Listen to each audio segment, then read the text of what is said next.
Hey guys, tonight we step into a world where survival isn't about gear, gadgets, or tactical backpacks. It's about firewood that doesn't burn bright, bread baked in dirt, and hands that know exactly how to spark warmth from damp ashes. You're not in a cabin in the woods.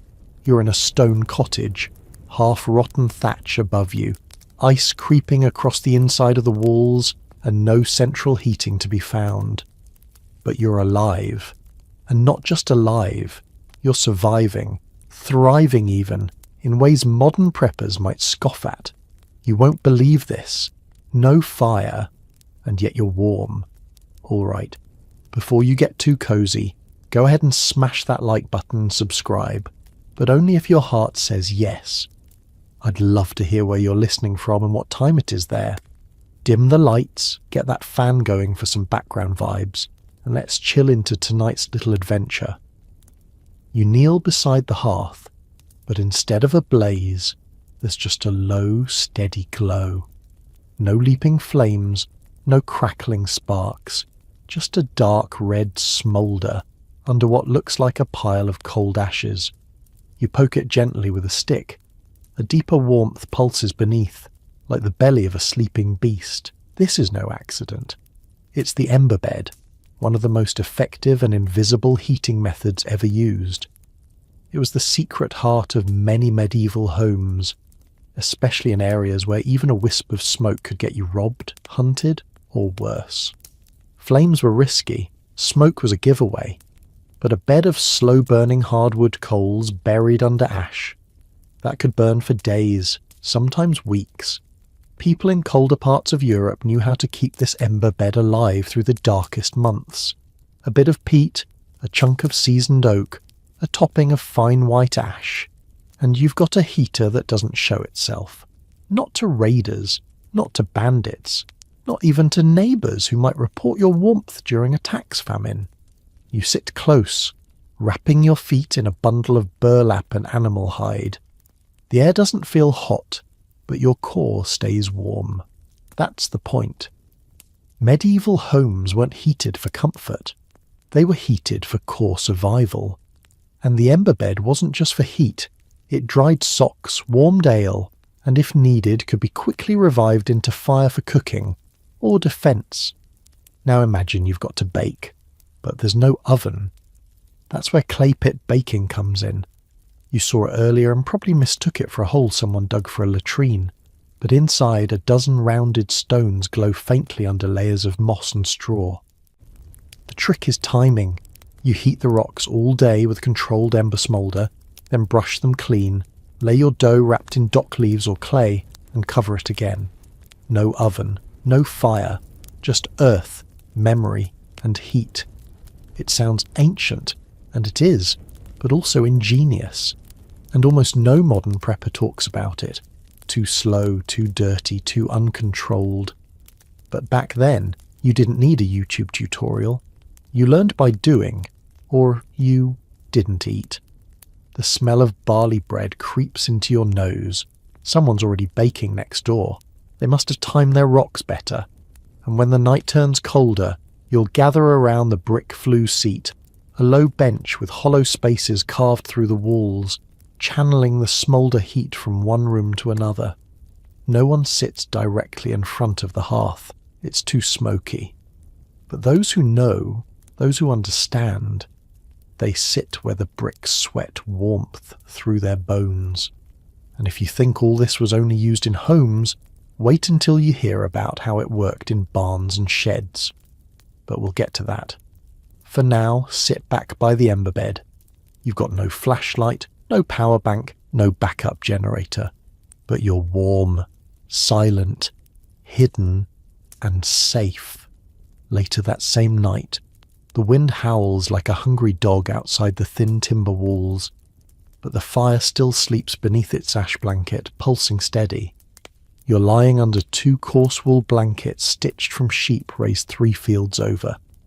The heat isn't blazing, it's radiating, low and constant, like a heartbeat in the floorboards, and you're not the only one depending on this invisible fire. In the adjoining space, maybe a lean-to, maybe a barn sharing your wall, There's a cow chewing cud, a goat, 2 hens, feathers fluffed like pine cones. This is passive heating, medieval style. Not with insulation foam or solar panels, but with body heat. It's why people slept with livestock. Not because they loved the smell, but because every breath, every exhale, was another degree of warmth captured in clay and stone. The family shares a bed not out of affection, but survival. You lie in the middle, the children curled around your sides, your partner's legs wrapped around yours like rope. It's not romantic, it's tactical. Heat loss is the enemy, and your skin is the barrier, a human furnace set to low. Above you the rafters are blackened, not from carelessness, but from centuries of smoke seasoning. A good roof was never cleaned. It held heat. It told stories. In some homes, people even rubbed the ceiling beams with animal fat to trap warmth and help smoke settle in thick drifts overhead. That smoke acted like insulation, pushing warmer air back down toward the living. You breathe shallow, trained by life to survive in half-ventilated spaces. No carbon monoxide detector, just instinct, and a window cracked with a spoon wedged between its shutters. If you had wealth, a very rare thing, you might own a hypocaust floor, where hot air from a furnace channeled through clay tiles beneath your feet. But for most, it was the ember bed, the stone bench, the shared skin, the soot-dampened rafters. Survival built from patience, not power. And when heat ran low, people didn't chase more fuel. They reduced the space. One room, one corner, one heavy curtain pulled around the bed. That cloth, likely soaked in vinegar and piss at some point to fireproof it, or at least keep it too damp to burn easily. Yes, even textiles had survival strategies. You think of modern survivalists with their magnesium starters, fire bricks, propane heaters, all useful, all good, but fragile in their way, dependent on shipment, on supply chains, on stable shelves at the hardware store. But back here, you see how people lit fires from fungus.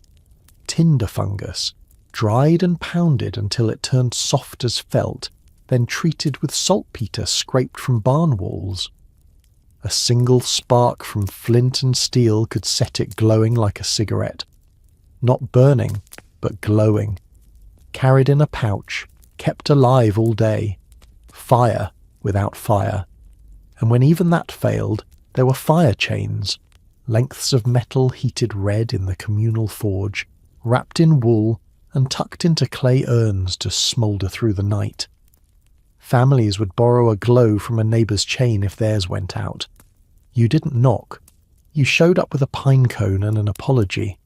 This wasn't camping, it was daily life. A fragile choreography of smoke, heat, ash and skin. Not just to stay alive, but to stay hidden, resourceful, quiet.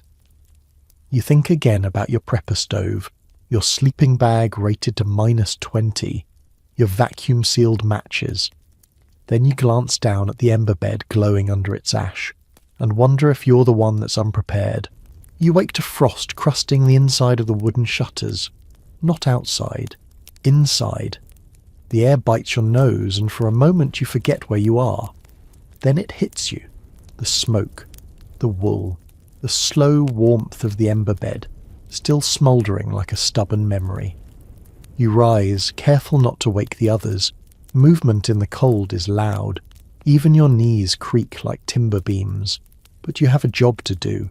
The outer walls need checking. You open the creaking door and step into a world so quiet it almost hums. The thatch roof above you sags with frost, and the walls, well, they look like earth. Not wood, not stone. Earth. And that's the point. This isn't just a home. It's a disguise. You reach down and smear a line of mud across a fresh gap between stones.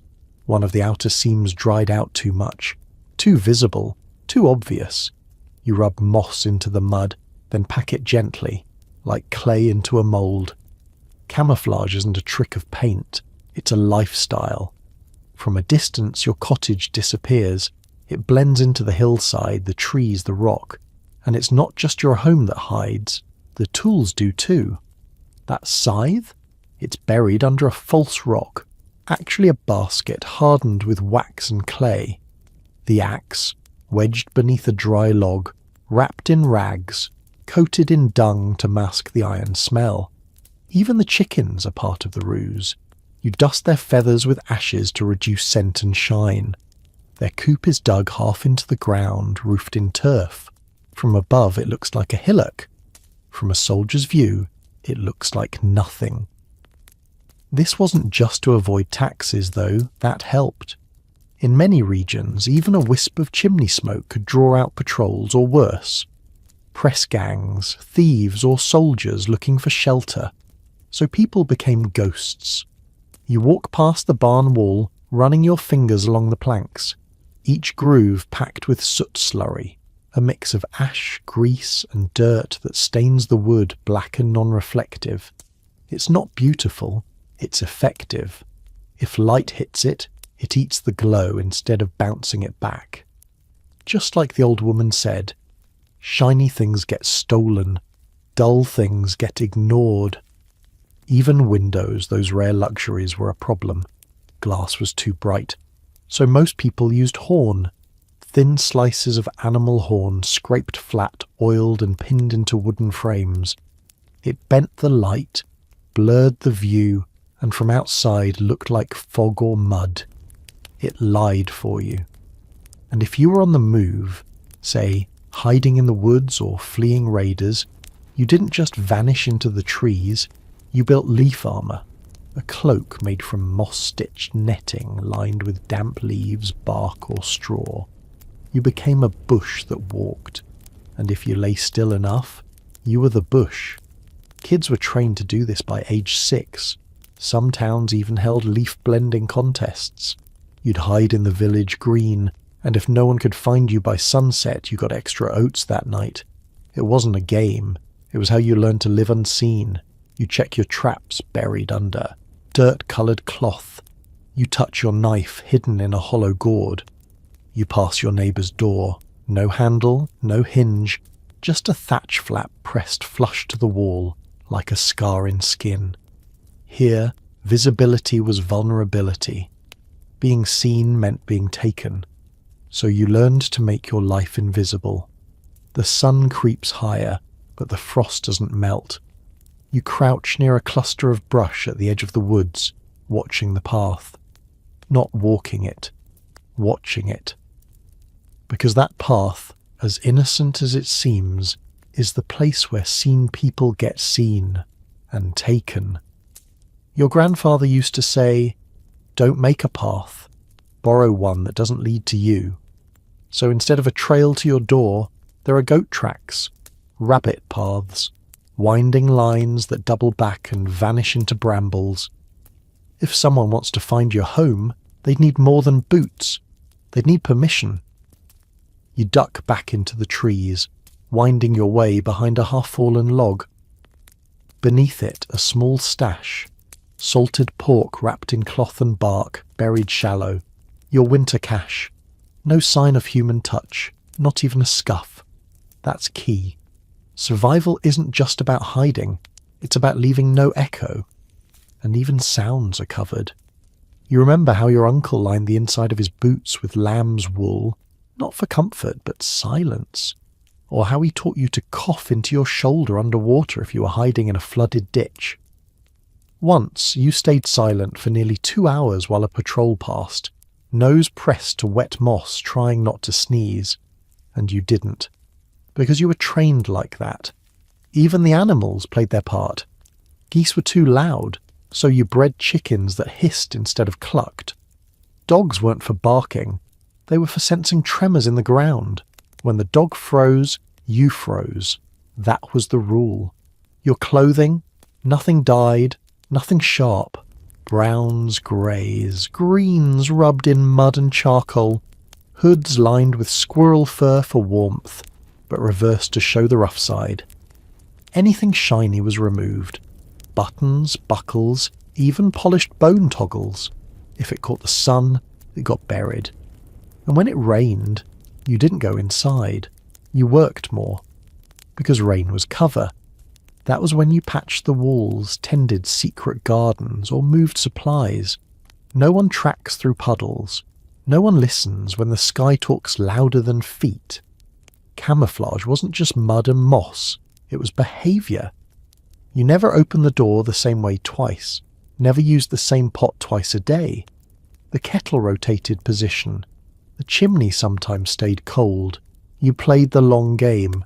A quiet chess match against the world's eyes.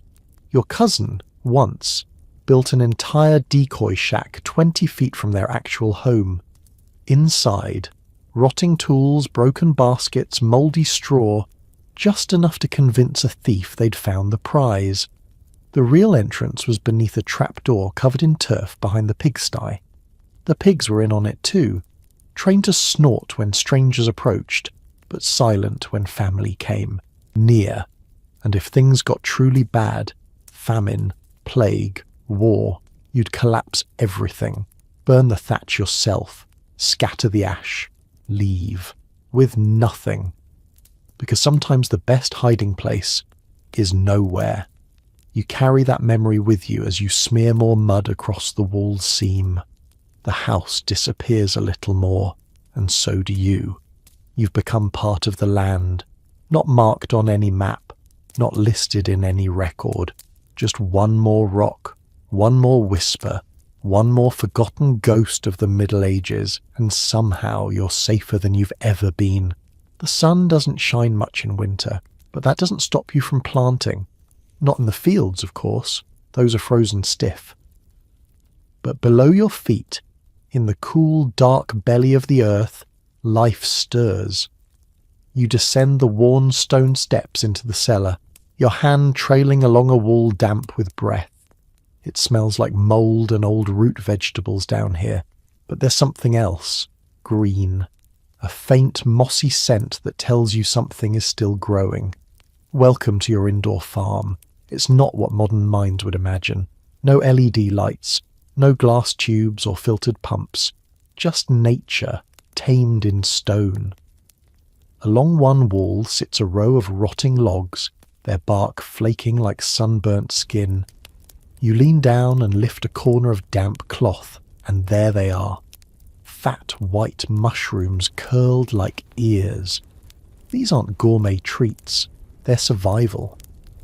Woodrot mushrooms like oyster and sulphur shell were staples for those who knew how to coax them. The trick was simple. Keep the logs damp, covered, and slightly warm.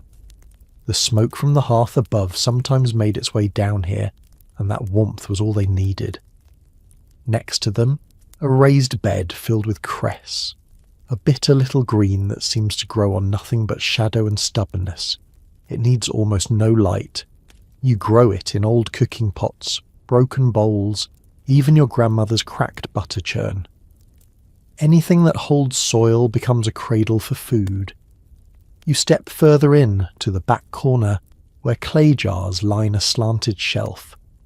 You pull one down carefully, it's slick with condensation, and open the lid. Inside, sprouted barley. Not brewed, not roasted. Just sprouted. This was the trick when flour ran low. People soaked grain, waited for it to germinate, then dried and ground it into a sweet meal that doubled as porridge and bread base. It filled the belly, warmed the chest, and didn't need sun. Back then the cellar wasn't just a place to keep turnips, it was a place to fight starvation quietly. You remember your aunt who grew leeks in chimney pots, their green shoots stretching up toward the cracks in the ceiling. Or the widower who kept mustard greens in his chamber pot, rinsed daily and fertilised with ash and soot. Modern folks talk about hydroponics, but your people had urine-fed planters, using old wool as wicks to keep moisture climbing. Not pretty, not marketable, but it kept the youngest from wasting away. And then there's the medicine shelf, dried nettles, plantain leaves, and cabbage roots. Most of it looks dead, but crumble a bit in your hand and the scent returns. Bitter, earthy, vital. You stir one jar and find a pale slug of fat, lard infused with garlic and rosemary, a poultice for cuts, a spread for bread, a last resort for when the children cough in the night. You light a stub of tallow and glance around. This place is sacred, not in a churchy sense, but in a living tomb sort of way. A vault where you bend time and grow things in the dark, where life is, coaxed forward, inch by inch, even when the world above seems dead. You take your bowl of barley sprouts, your mushroom trimmings, and a wilted bunch of cress, and climb back up toward the fireless hearth. Above, they'll call it supper. Below, it was survival grown in silence. Back upstairs, you spread the mushrooms out on a flat board near the ember bed. Not close enough to cook, just enough to dry. They'll be used tomorrow in a stew made from the tough end of a salted root and a spoonful of yesterday's broth. You'd call it a meal. A merchant might call it an insult, but it will keep you warm, and that's all that matters. You glance at the ceiling. One of the old rafters is dripping again. It's not rain. It's condensation from your grow shelf in the loft. That's right. Farming didn't stop at the cellar. The attic, if you had one, was another quiet miracle. Long before vertical farming had a name, people were already doing it. You climb the ladder and lift the hatch. The air's warmer here. Strange, but not surprising. Heat from the hearth below clings to the ceiling. It's a few degrees warmer, and sometimes that's enough. Along the rafters, slung like drying socks, hang bundles of herbs, marjoram, mint, lavender if you're lucky. But that's not the farm.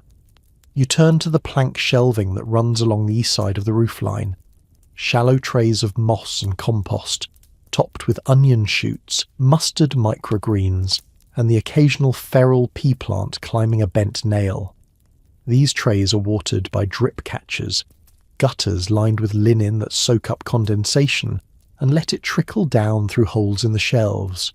A single night of frost outside could end a crop, but in here, under the roof, they grow in secret, feeding not just the belly but the mind. You're reminded of the monastic records from centuries ago, how monks in Ireland used slate roofing slabs as planting beds. The stone stayed warm longer, soaking up the day's heat and releasing it into seed trays placed above. Even monasteries were survival farms in disguise. Back in your own attic, you remember how you built a light trap using polished horn and a well-placed mirror shard. No electricity, no wires, just the bending of sunlight through a broken relic. Enough to give a single shelf an hour of late-day warmth. Enough to keep mould from taking everything. You check the trays. One of the pea vines is wilting. You pluck it before it spoils the rest. Nothing is wasted. The leaves will go to the chicken, the stem to the compost pile. The roots, boiled with vinegar, might be added to your poultice stock if someone gets a burn. Farming in darkness isn't a gimmick, it's a negotiation. You trade time for light, patience for calories. You grow in places no one sees. And when food is scarce and mouths are many, that quiet green corner under the rafters might feed one more bowl, one more day. You descend the ladder, careful not to spill. The seedlings. Behind you, the attic hatch closes like the lid of a chest. Quiet, secret, sacred. Later that night, as wind presses against the house and frost creeps up the walls, you sip a broth made of shadows and sprouts and the strange wisdom of forgotten dirt. It tastes bitter, but also like defiance. You're ankle deep in slush behind the cottage, dragging a sloshing bucket toward the compost heap. The air stinks of wood smoke and rotting cabbage, but you don't wrinkle your nose. That smell is gold. That smell means survival. The bucket is heavy, not because of weight, but because of what's inside. A stew of ashes, dung, crushed bones, fat and leftover broth. Waste to some. To you, it's insulation, waterproofing, soap, fuel. A toolkit disguised as filth. You upend the bucket at the edge of the pile, letting it slop onto a bed of dry hay and soot. Already steam rises. This heap isn't a dump, it's a compost furnace. In winter, you've seen chickens huddle around its edges, frost melting from their feathers. One year, a neighbour tucked a clay pot of water into the mound overnight, and it never froze. You dig a gloved hand into the heap's centre. It's hot, not warm. Hot. The chemical alchemy of rot. Dung breaking down straw, ash feeding microbes, the fat binding everything like glue. It's slow magic. Controlled decay turned into energy. You scoop some into a clay bowl and carry it back to the house. On the way, you pass the outer walls. Stone, yes, but filled with gaps. And in those cracks, mud and dung daub, thick with horsehair and blood. A blend older than any scroll. You press a glob into a split. It sticks. It hardens in minutes. People talk about wattle and daub like it's rustic decoration. But out here, it's the line between warmth and frostbite. Between walls that hold heat and ones that weep. You remember the trick your grandmother used. Mix wood ash into the daub to repel bugs. Ash clogs their breathing holes. Cheap, easy, everywhere. In a bad winter, you even added it to grain stores to keep out weevils. They hated the taste. You didn't notice. Back inside, you set the bowl near the hearth. Not too close. Just enough for the heat to soften it again. Then you grab a twist of cloth dipped in tallow and lie. Your soap for the week. It's rough. Stings a bit. But it scrubs dirt and grease from skin like nothing else. And it wasn't just for hands. That same lye soap, thinned with vinegar and strained through linen, became a disinfectant. Once your cousin used it to clean a deep splinter wound. He howled, then healed. You open the storage trunk and pull out a hardened leather pouch. It looks like a bag, but it's actually a waterproof sleeve made from pig gut, treated with lime and boiled fat. It once held water. Now it stores tinder, dry, safe, smelling faintly of last year's stew. Fat was currency in this world. You remember the fat weeks after a slaughter, how everyone boiled bones for hours, skimming the slick off the top and pouring it into horns or jars. That fat-sealed pots, coated boots, filled lanterns. Once you smeared it on a cracked wall in a storm, held all night. You smear the daub onto a draughty window corner, pressing it into place with the back of a spoon. Outside, the wind howls. Inside, the warmth stays in. Dung, ash, fat. Not pretty. Not noble. But in the medieval world, it wasn't the sword that kept you alive. It was the sludge. You kneel by the hearth again. Only this time you're not lighting a fire. You're sealing the stones. A thin slurry of wood ash, charcoal dust and pig fat coats the edge where the wall meets the floor. It's sticky, dark, and smells like yesterday's roast.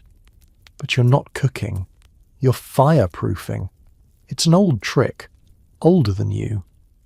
When that mix hardens, it turns into a kind of medieval cork, one that resists flames and blocks wind.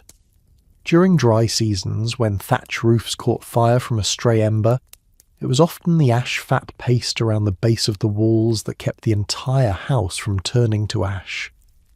You pause to stretch your back and glance at the lantern hanging nearby. It's not a candle, it's a rag dipped in lard, curled inside a shell of dried gourd.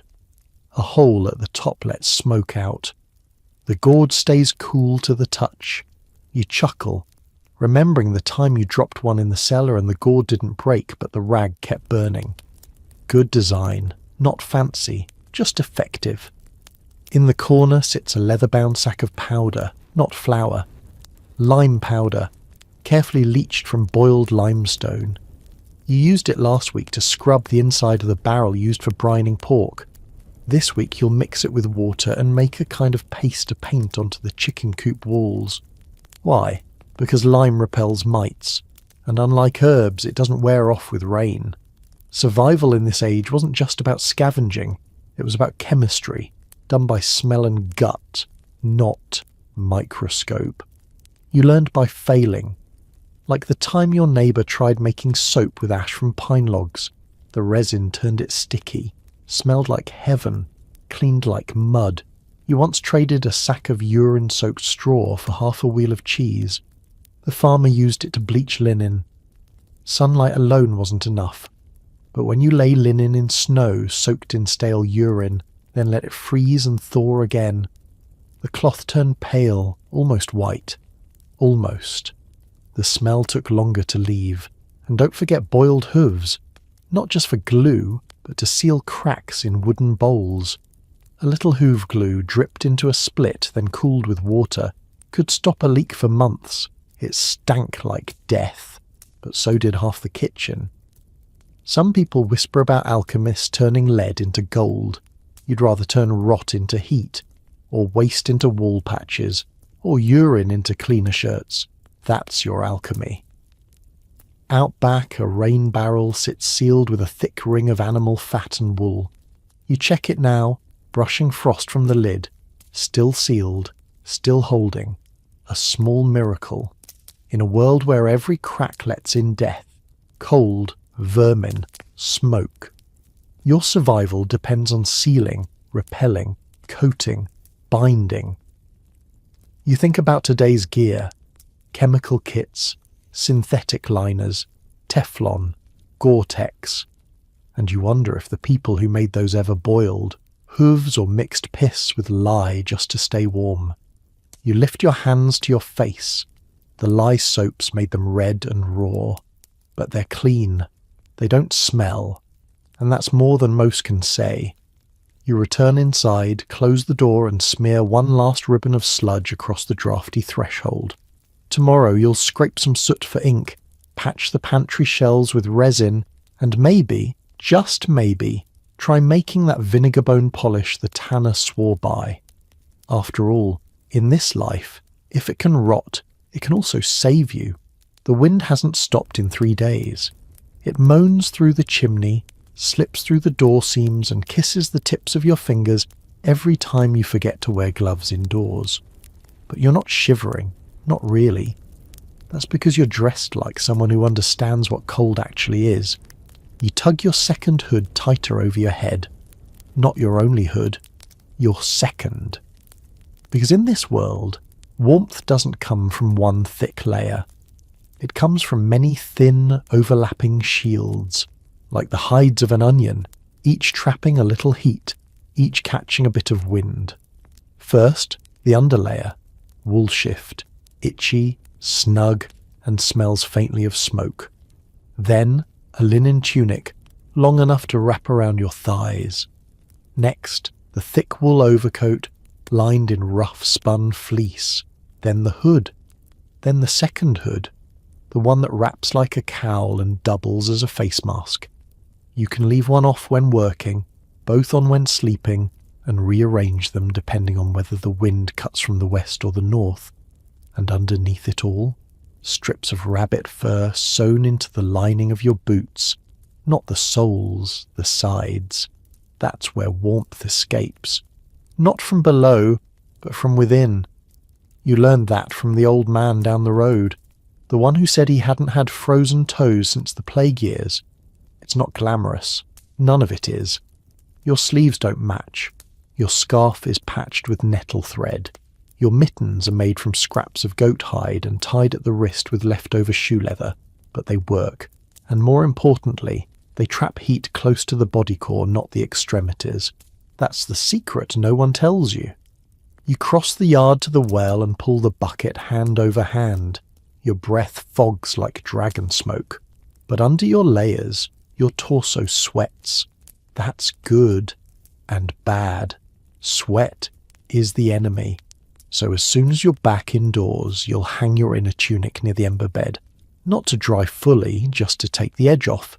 If it dries too fast, it stiffens like bark. Too slow and it grows mould. Even your hat, yes, you wear one indoors, is engineered.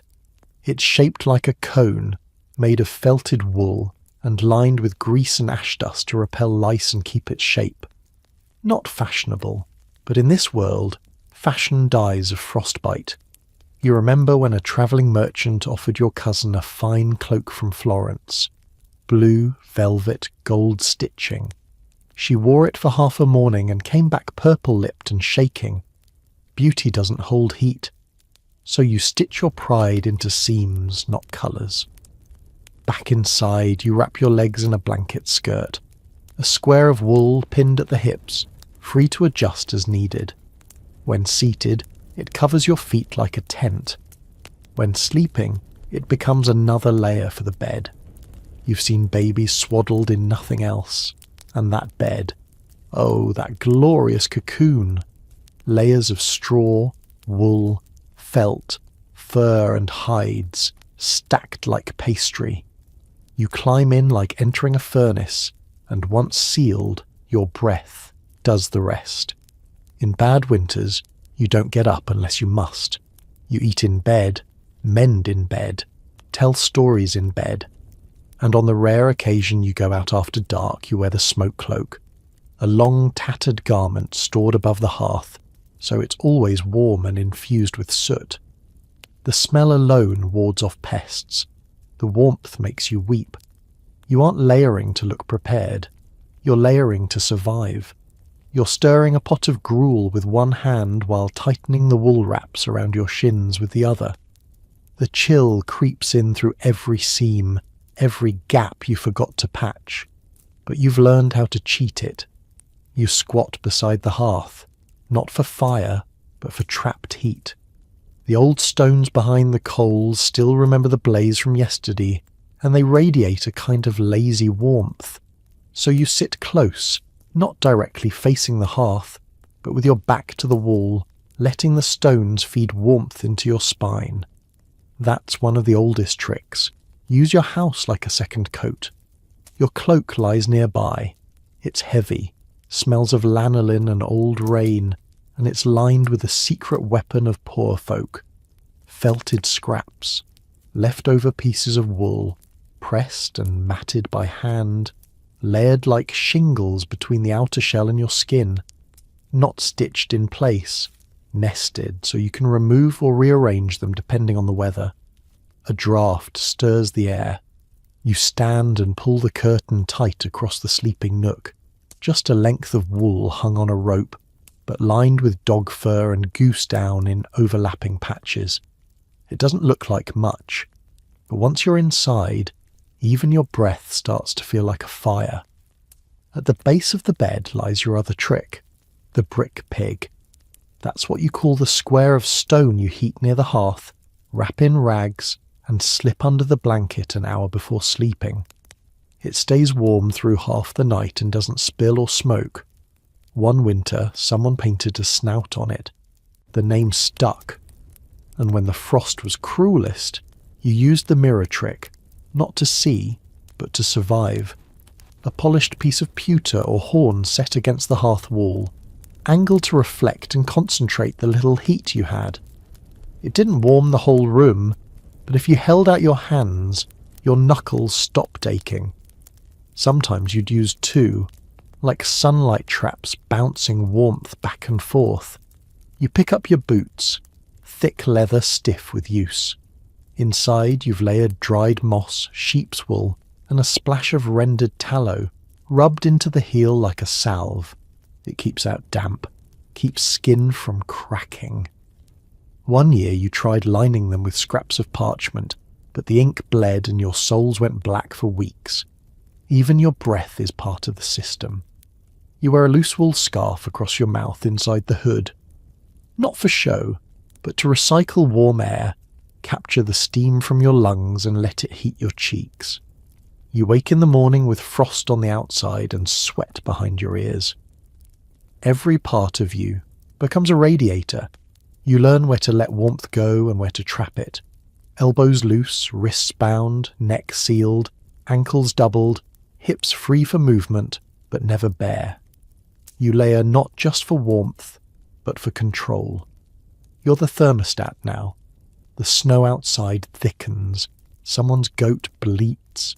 You rise, cloak over your shoulders, hood pulled low, and you step into the cold not like a victim, but like a creature wrapped in every forgotten law of survival.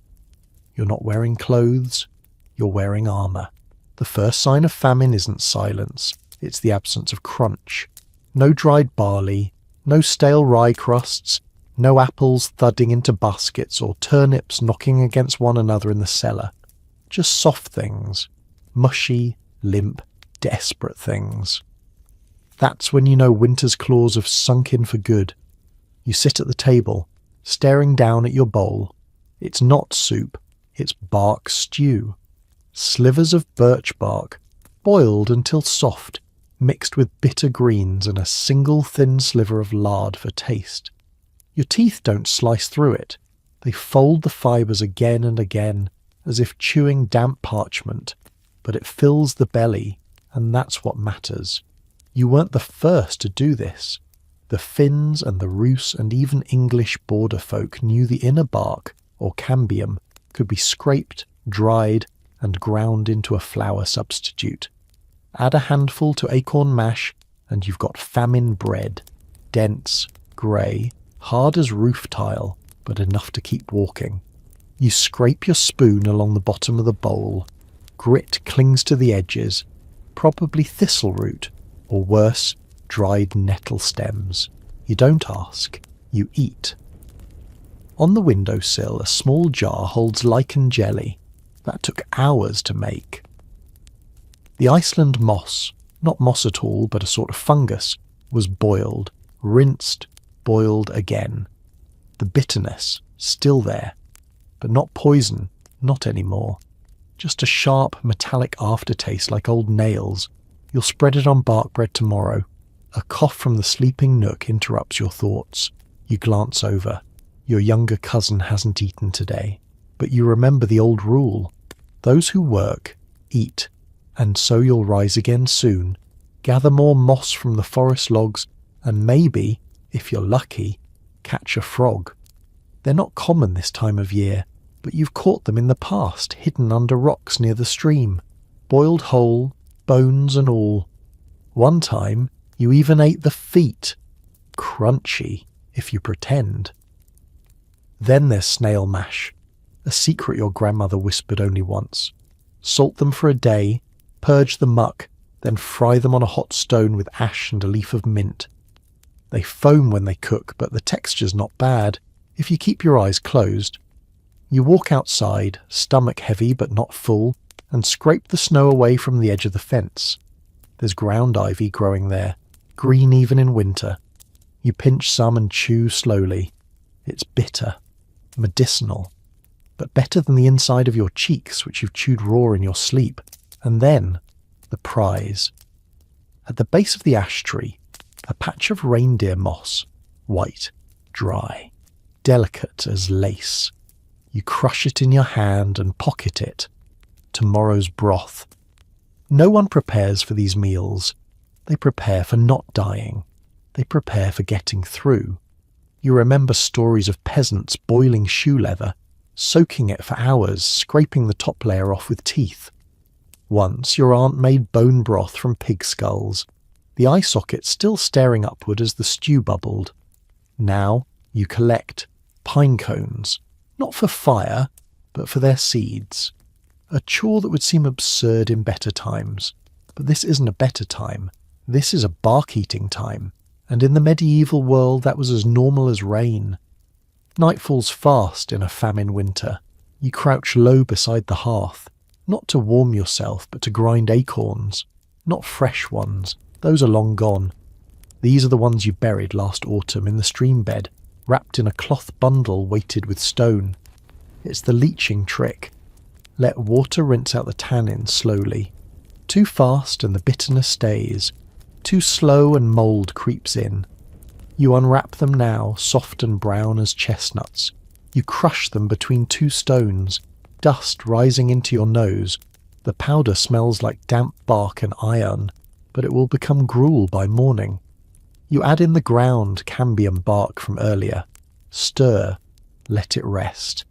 If you're lucky, the mash will thicken enough to slice. Beside you, someone's gnawing on duckweed cake, scraped from the pond's edge weeks ago, dried, pressed and bound with goose fat. Tastes like nothing. Smells like old rope, but it keeps teeth moving and stomachs fooled. There's talk of the weird weeds now, the plants no one touched until hunger made the rules change. Like cleavers, the sticky little burrs that cling to your tunic when you walk through brush.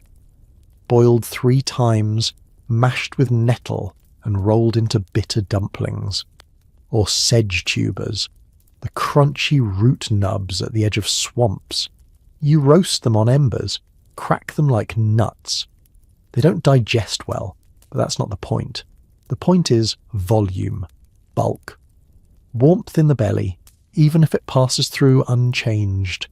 You remember a winter when your neighbour survived 2 weeks on mouse soup, not rats, mice, trapped with baited tins in the barn rafters, skinned with a paring knife, bones boiled soft. The broth was thin but smelled like meat. That alone was enough to bring tears. And then there were the candles, not wax, tallow, rendered animal fat. They were meant for light, but sometimes, when the cold bit too hard and the cupboard too empty, you shaved off curls and stirred them into porridge. It coated your throat. It made the children quiet. Once your uncle tried eating parchment, boiled pages from a ruined prayer book. Sheepskin, after all. Boiled long enough, it softened into a kind of gluey paste. You watched him eat it with a wooden spoon, 1 letter at a time. You pick up your own spoon now, wood, worn smooth at the edges, and stir the morning's mash again. It's thicker. The bark is doing its job. Tomorrow you'll try to bake it on a flat stone. No flour, no yeast, no pride. Just heat and hope. Across the room, someone pulls a bundle from the rafters. It's dried dock leaves, greenish-brown and smelling faintly of fish. You'll grind them into tea, supposed to help the stomach. Or maybe it just makes the hunger quieter. Your eyes fall on the wall where a child once scratched tallies, days without a real meal. The lines have faded. No one counts now. And yet, here you are, alive, bark between your teeth, root in your pocket, fat candle stew on your breath. You're not full, you're not fed, but you're still breathing, and in this world, that is survival. The moon is high, but you don't dare light a lamp, not tonight. There's talk of riders on the road, strangers with polished boots and quiet horses. You blew out the gourd lantern hours ago. The ember bed is smothered. The children sleep in their cloaks, backs to the wall. And you're preparing to vanish, not run. Vanish. You slide open the cellar hatch and drop down, careful not to knock the hanging jars. From there you press on the rear panel, an old wine rack. It swings inward, revealing a tight passage dug behind the stone foundation, just wide enough for a body, just deep enough to fool eyes. This isn't a recent job. This tunnel was dug by your great-grandfather, or maybe even before him. It's lined with clay, braced by broken planks and slick with condensation. You press through, boots squelching in the mud. After 20 paces it opens into a shallow den, your disappearance room. A bundle waits there. A cloak woven with moss, bark fibres and wool threads dyed with crushed charcoal. When you wear it, you don't look like a person. You look like a log, or a bush, or a pile of wind-blown hay. This is no costume. This is leaf armour, hand-stitched and re-stitched every season. You pull it over your shoulders, fastening the tie at your neck. Your breath slows. Your fingers move without thought. You take your silent boots from the shelf, soft-soled, wrapped in wool, bottoms painted with slurry made from soot and goose fat. They don't crunch on snow. They don't slap on mud, they slide.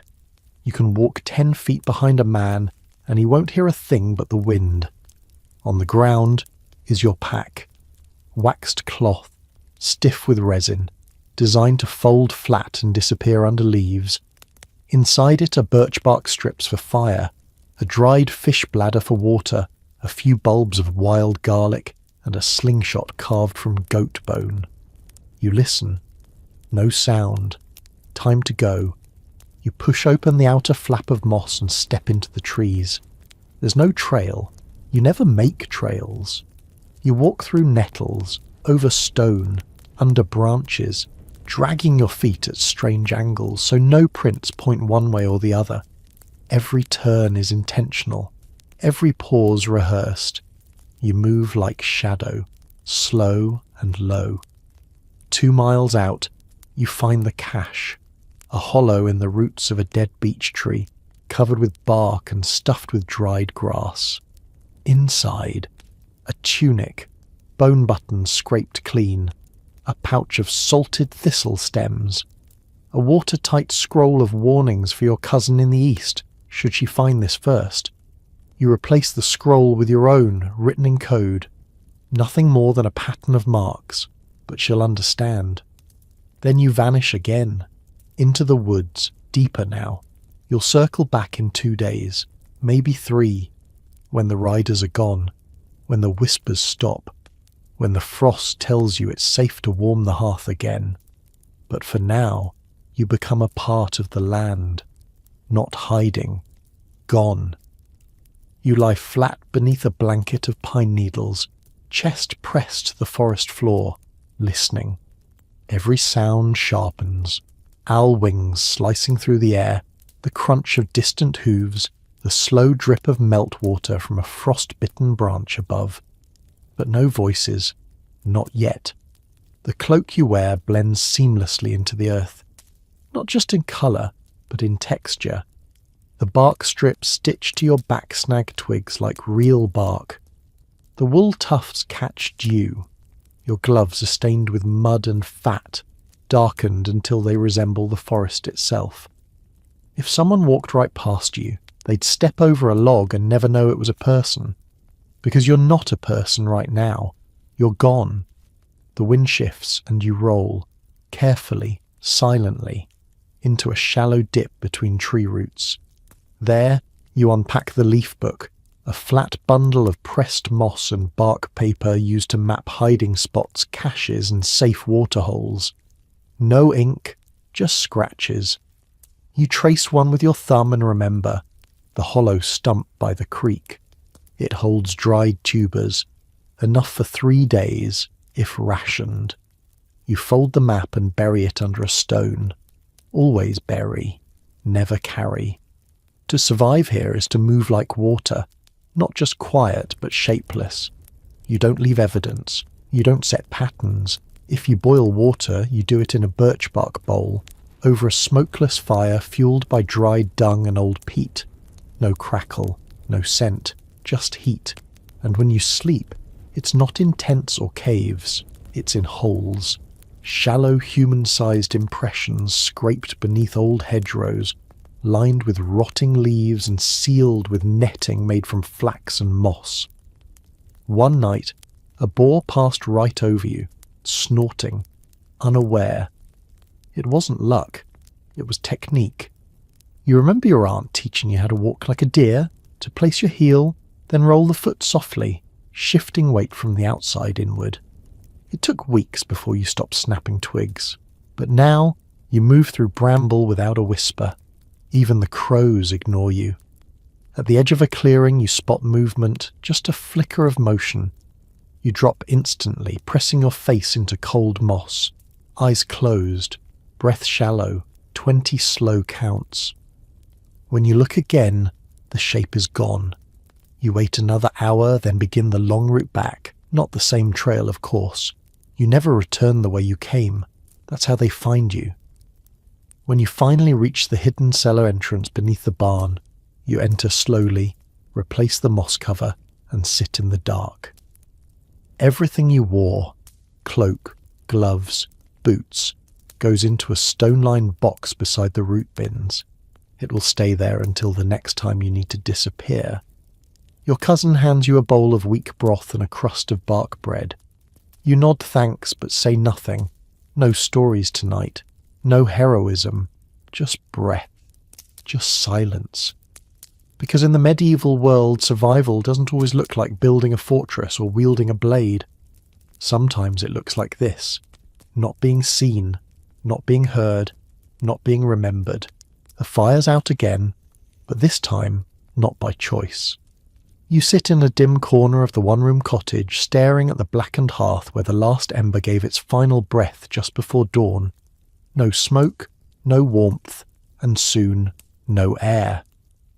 That's what no one tells you about medieval winter homes. They weren't just cold, they were alive with breath and fumes and danger. Without careful tending, you didn't just freeze, you suffocated.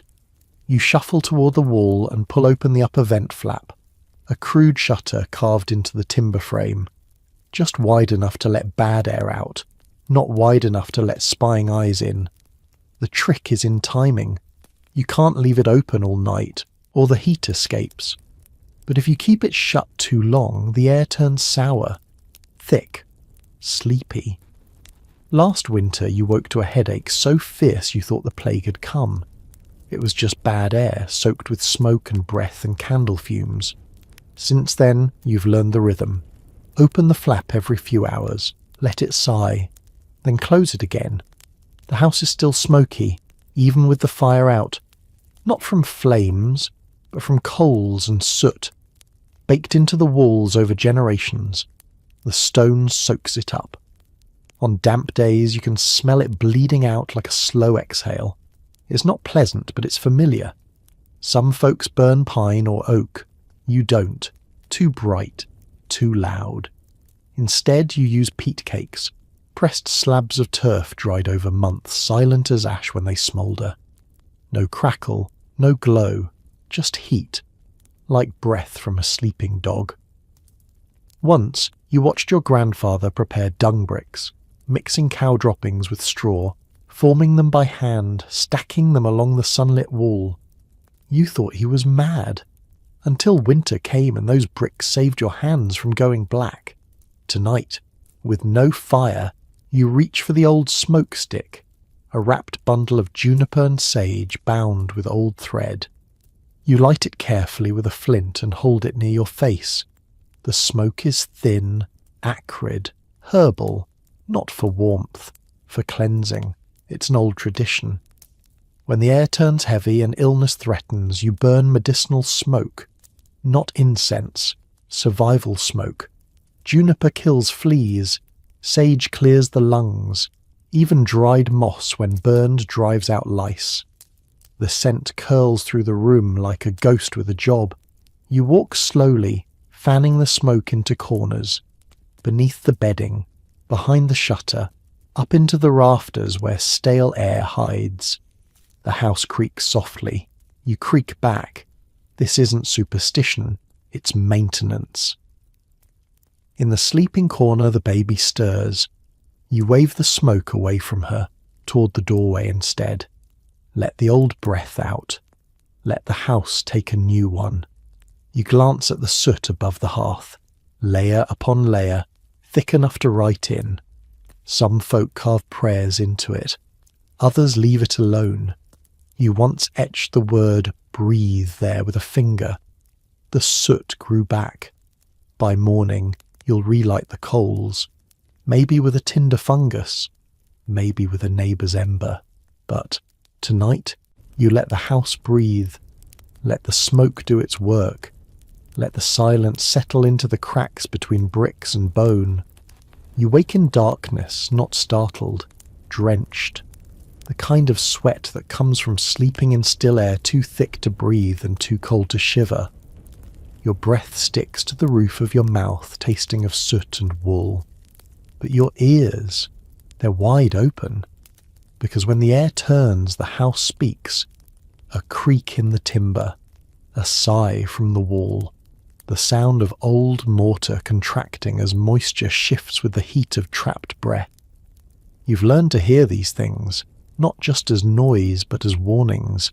Too quiet, and you check the baby. Too loud, and you check the chimney. That's where the worst stories begin. You rise slowly and step toward the hearth. A whisper of warmth comes from the buried coals. Not gone, just resting. You blow gently and stir the ash with a hazel twig. No flame, just a deep red glow, like the eye of a watching cat. You sprinkle a pinch of saltpeter dust into the ash, a trick you learned from a travelling tinker who never gave his real name. The dust flares pale blue and holds just long enough for you to catch a wisp of smoke on a dried cattail stem. You touch the stem to a moss-wrapped bundle near the window. It smokes. It lives. It's not a fire. It's smoke on purpose. Thin, grey, and fragrant.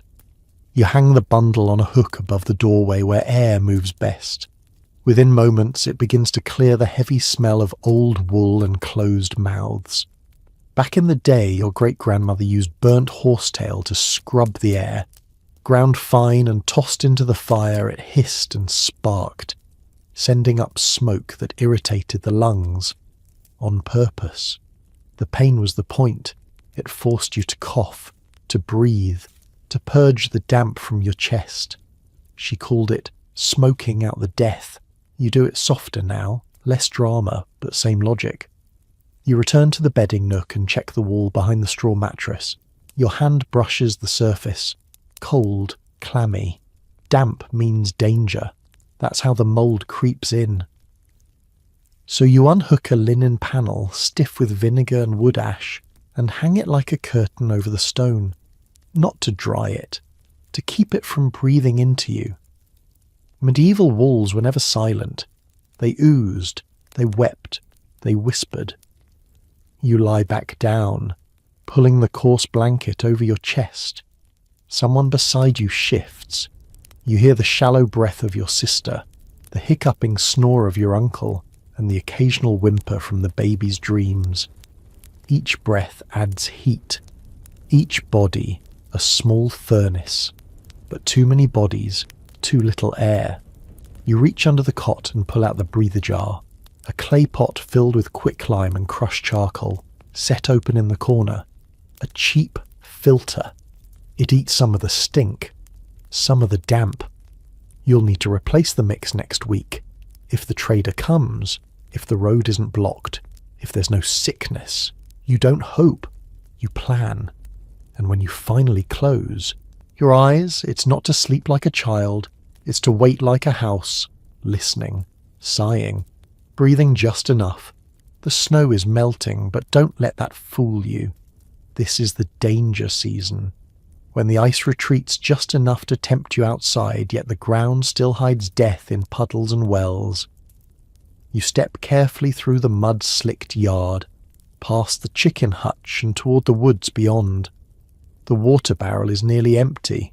You drained the last of it last night for soup. Now comes the real work, finding more without getting sick. You carry a cloth sack, not a bucket. Too obvious, too easy to spill.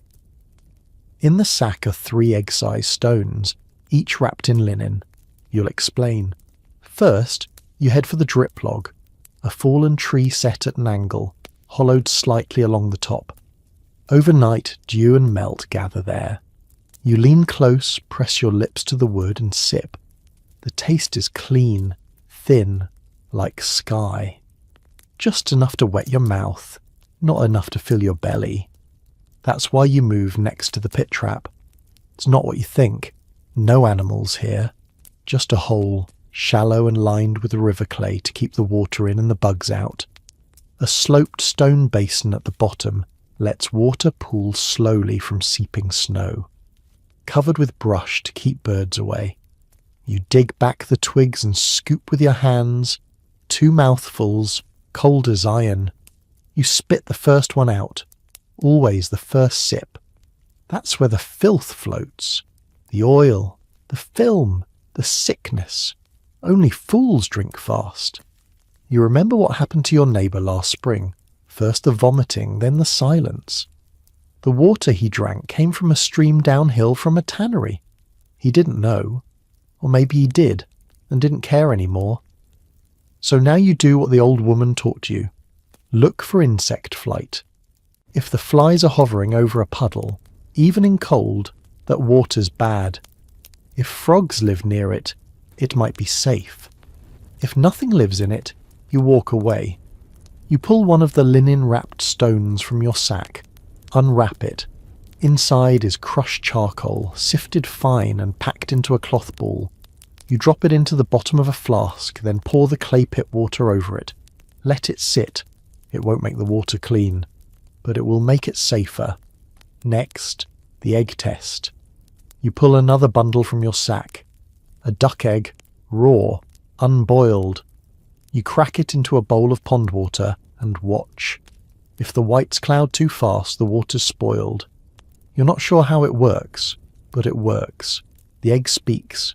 You listen. One last check. You place a sprig of wild mint into the flask. Not for flavour, for warning. If the mint wilts too fast, the water's poisoned. If it stays bright, you dare to sip. And still, you'll boil it later. 3 full minutes. Not just bubbles. Rolling boil. You'll lose half to steam. That's the cost of safety.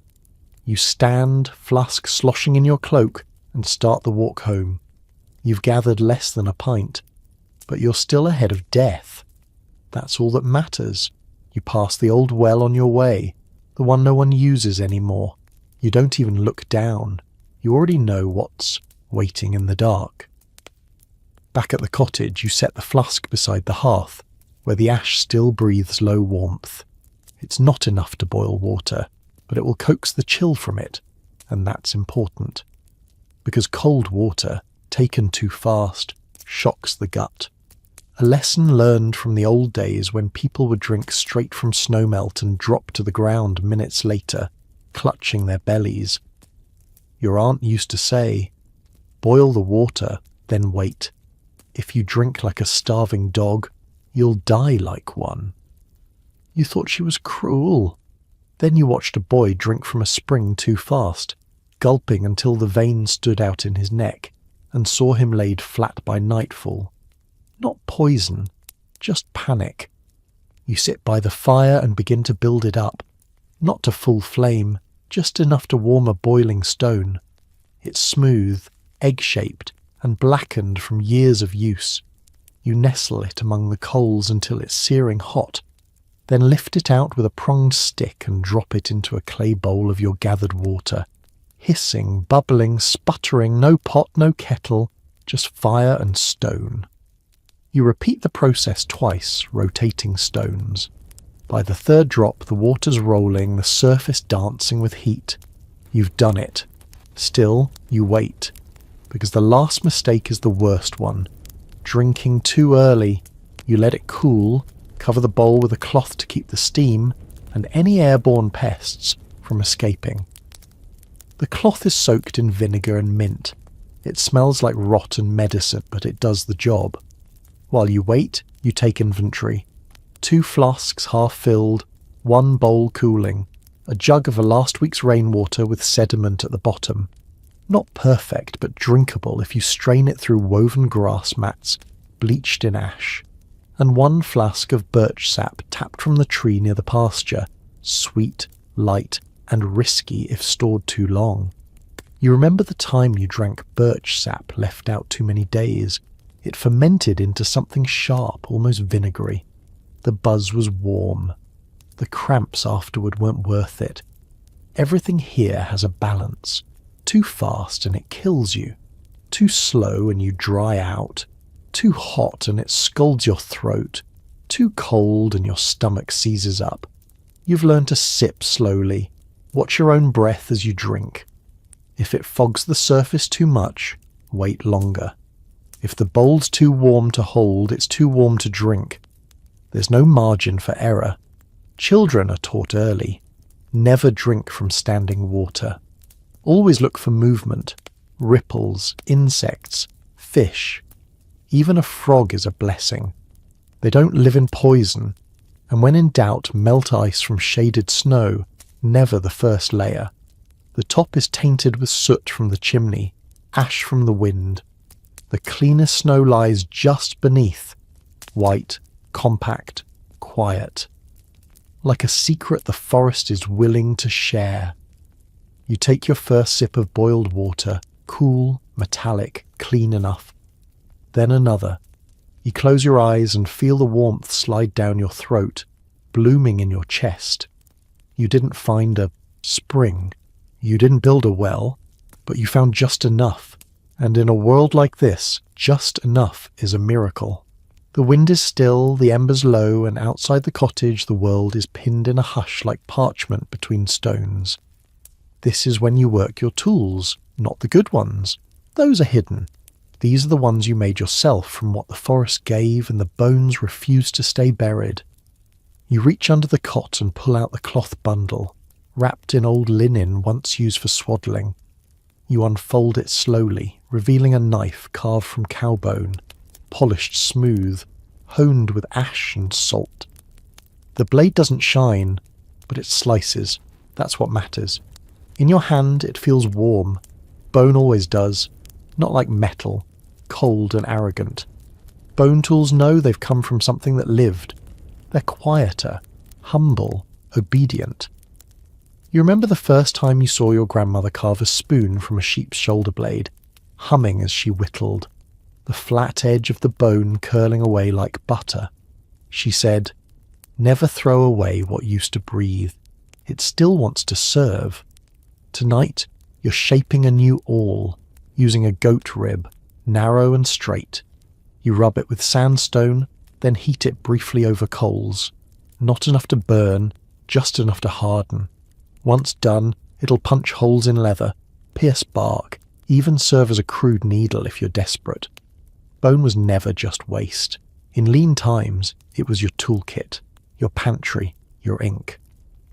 You glance toward the firewood stack where 3 femurs rest among the logs, thicker than most. From the old ox, long since eaten. You've drilled one hollow and filled it with charcoal and lard to make a torch. The others, waiting. Maybe for a new flint socket, or a slingshot arm. Or, if things get worse, boiled again, stripped of every sliver of marrow. Boiling bones isn't just for broth. Done long enough, at low simmer, they give up their oils, rendered into glue, lamp fuel, even preservatives for leather. Once, you boiled pig skulls until the water turned milky. That broth sealed your boots for a season and kept mice out of the grain sacks. The smell? Don't ask. From the shelf, you take your antler mallet, short, thick, weighty. A tool passed down 3 generations. The end is blackened, the shaft worn smooth, where fingers have gripped it through every crisis since the winter the river froze solid. You think back to a story told in whispers, a siege long ago, where the townsfolk made knives from human ribs, shaped into crescents, lashed to broomsticks with gut string. Not out of cruelty, out of need. Need makes monsters, or survivors, sometimes both. You reach into your pouch and find the fish spine needle you made last spring. You'd bartered for the fish, 3 eggs and a strip of hide. Now that same spine sews your boots, binds your satchel, stitches your fate. Outside, something howls, not a wolf, just the wind pretending. You light a bone oil lamp, the flame thin, sour-smelling but steady. Shadows stretch along the walls, dancing in familiar shapes. You look at your hands, cut, scabbed, black under the nails, and smile, not with joy, with recognition. These are hands that repurpose the dead, not with hate, not with reverence, but with calm, with understanding. Bone remembers, and you've learned to listen. The morning breaks grey and reluctant. You step outside into mud, boots crunching softly over frostbitten straw. In your hand is a tool you finished shaping last night, a chisel made from a horse's cannon bone, the edge honed fine with river grit. Not beautiful, but precise.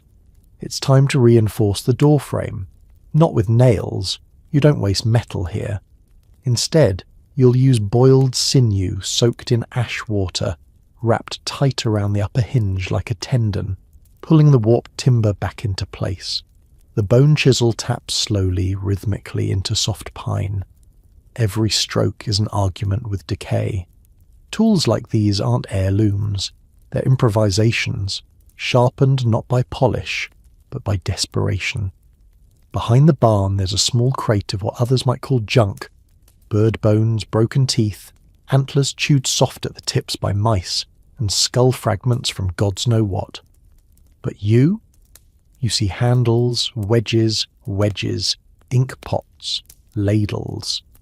Some days when the snow's too deep to work, you sit by the coals and grind charcoal with crushed bone, stirring it into bone-black pigment, which dries into a kind of soot ink. You use it to mark cuts in wood, measure fur lengths, even sketch crude maps of where you buried tools or traps. And then there are the strange tools, not ones you made, but ones you found. Like the knife handle carved from a human jawbone, left in the rafters by someone long gone. Teeth still intact. It fits your grip perfectly. You don't speak of it. But when you use it, your cuts are straighter. Your hand steadier, as if it remembers its last owner. Your cousin once dug up a femur flute while planting onions. Hollow, notched, still playable. He cleaned it, oiled it, and now uses it to call the dogs at dusk. You asked him once if it creeped him out. He just shrugged and said, better than wasting it. And perhaps the strangest thing, the boiled skull bowl. You found it in the woodshed last year, buried in a bundle of straw. Not animal, human, hollowed, smoothed, sealed with wax. You didn't touch it at first, but in the dead of winter, when every other vessel cracked, it held water. You used it to measure barley, then honey, then lye. Now it sits on the high shelf behind the tallow jars, still useful, still strange. But that's what survival does. It erodes the line between sacred and practical. You don't waste, you don't flinch, you repurpose. Because bone isn't just a reminder of what's gone. It's a promise that everything, even death, has another job to do. You step back inside, placing your chisel next to the others, one of crow tibia, one of antler, one of boar tusk worn flat from hours of scraping hide. Tools not from a forge, but from the forest, from the earth, from the past. Each time you pick one up, you're not just holding a tool.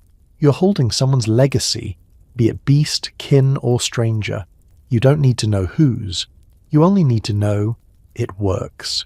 Dawn brings more than frost today. It brings smoke. Not from your hearth, but from the ridge beyond the stream. Not the thick, greasy column of cooking.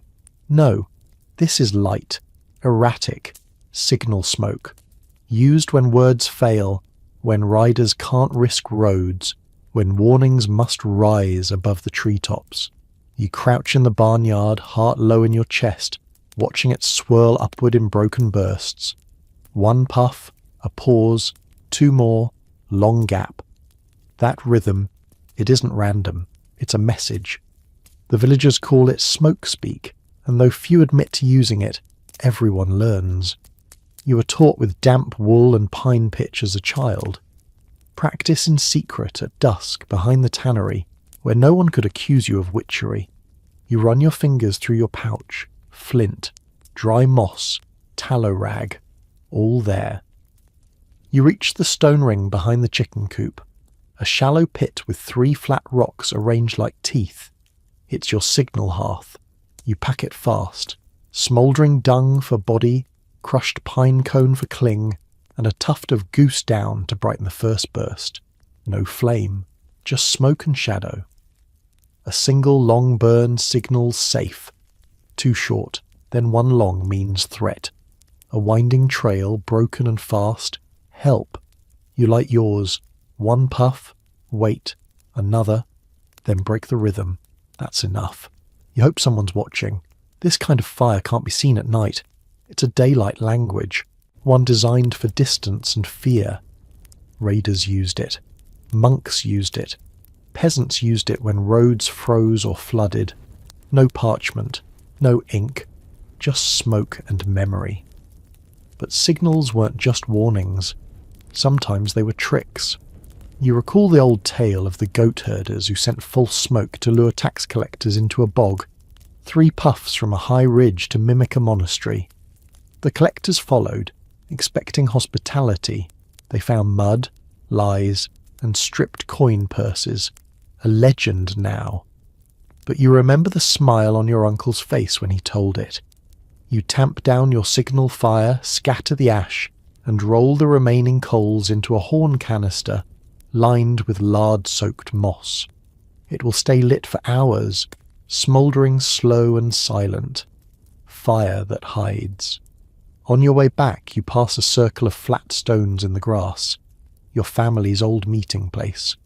In the centre lies a single oak branch split and bent, forming a crude arrow. You smile. No one speaks these days, but messages find their way through sticks and smoke.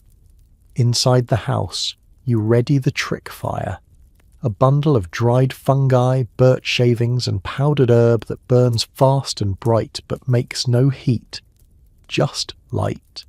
Enough to cast shadows, confuse spies, draw attention without giving away warmth. You keep it near the doorway. If someone comes in anger, you'll light it and vanish out the rear hatch. Leave them chasing ghosts, because out here fire isn't comfort, it's camouflage. Later that evening you light a real fire, small, shallow, built low between 3 stones smeared with ashen grease to keep their colour dull.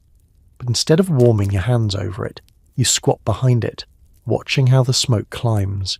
It doesn't go straight up, it veers, bends, tells you what the air is doing. That's useful, not just for smoke signals but for disappearing. If the smoke rises clean, you know it's safe to light a proper cooking fire outside. If it snakes sideways, low and thick, someone a mile off could spot it. In that case, you reach for your tunnel fire kit, a trick that every forest dweller knew by heart. You dig a narrow, L-shaped trench, one shaft for air, the other for the flame. Place the fire deep in the pit, cover it with a grate of green twigs and a wet cloth. The result? Almost no smoke, just a dull orange glow and heat rising straight through brush.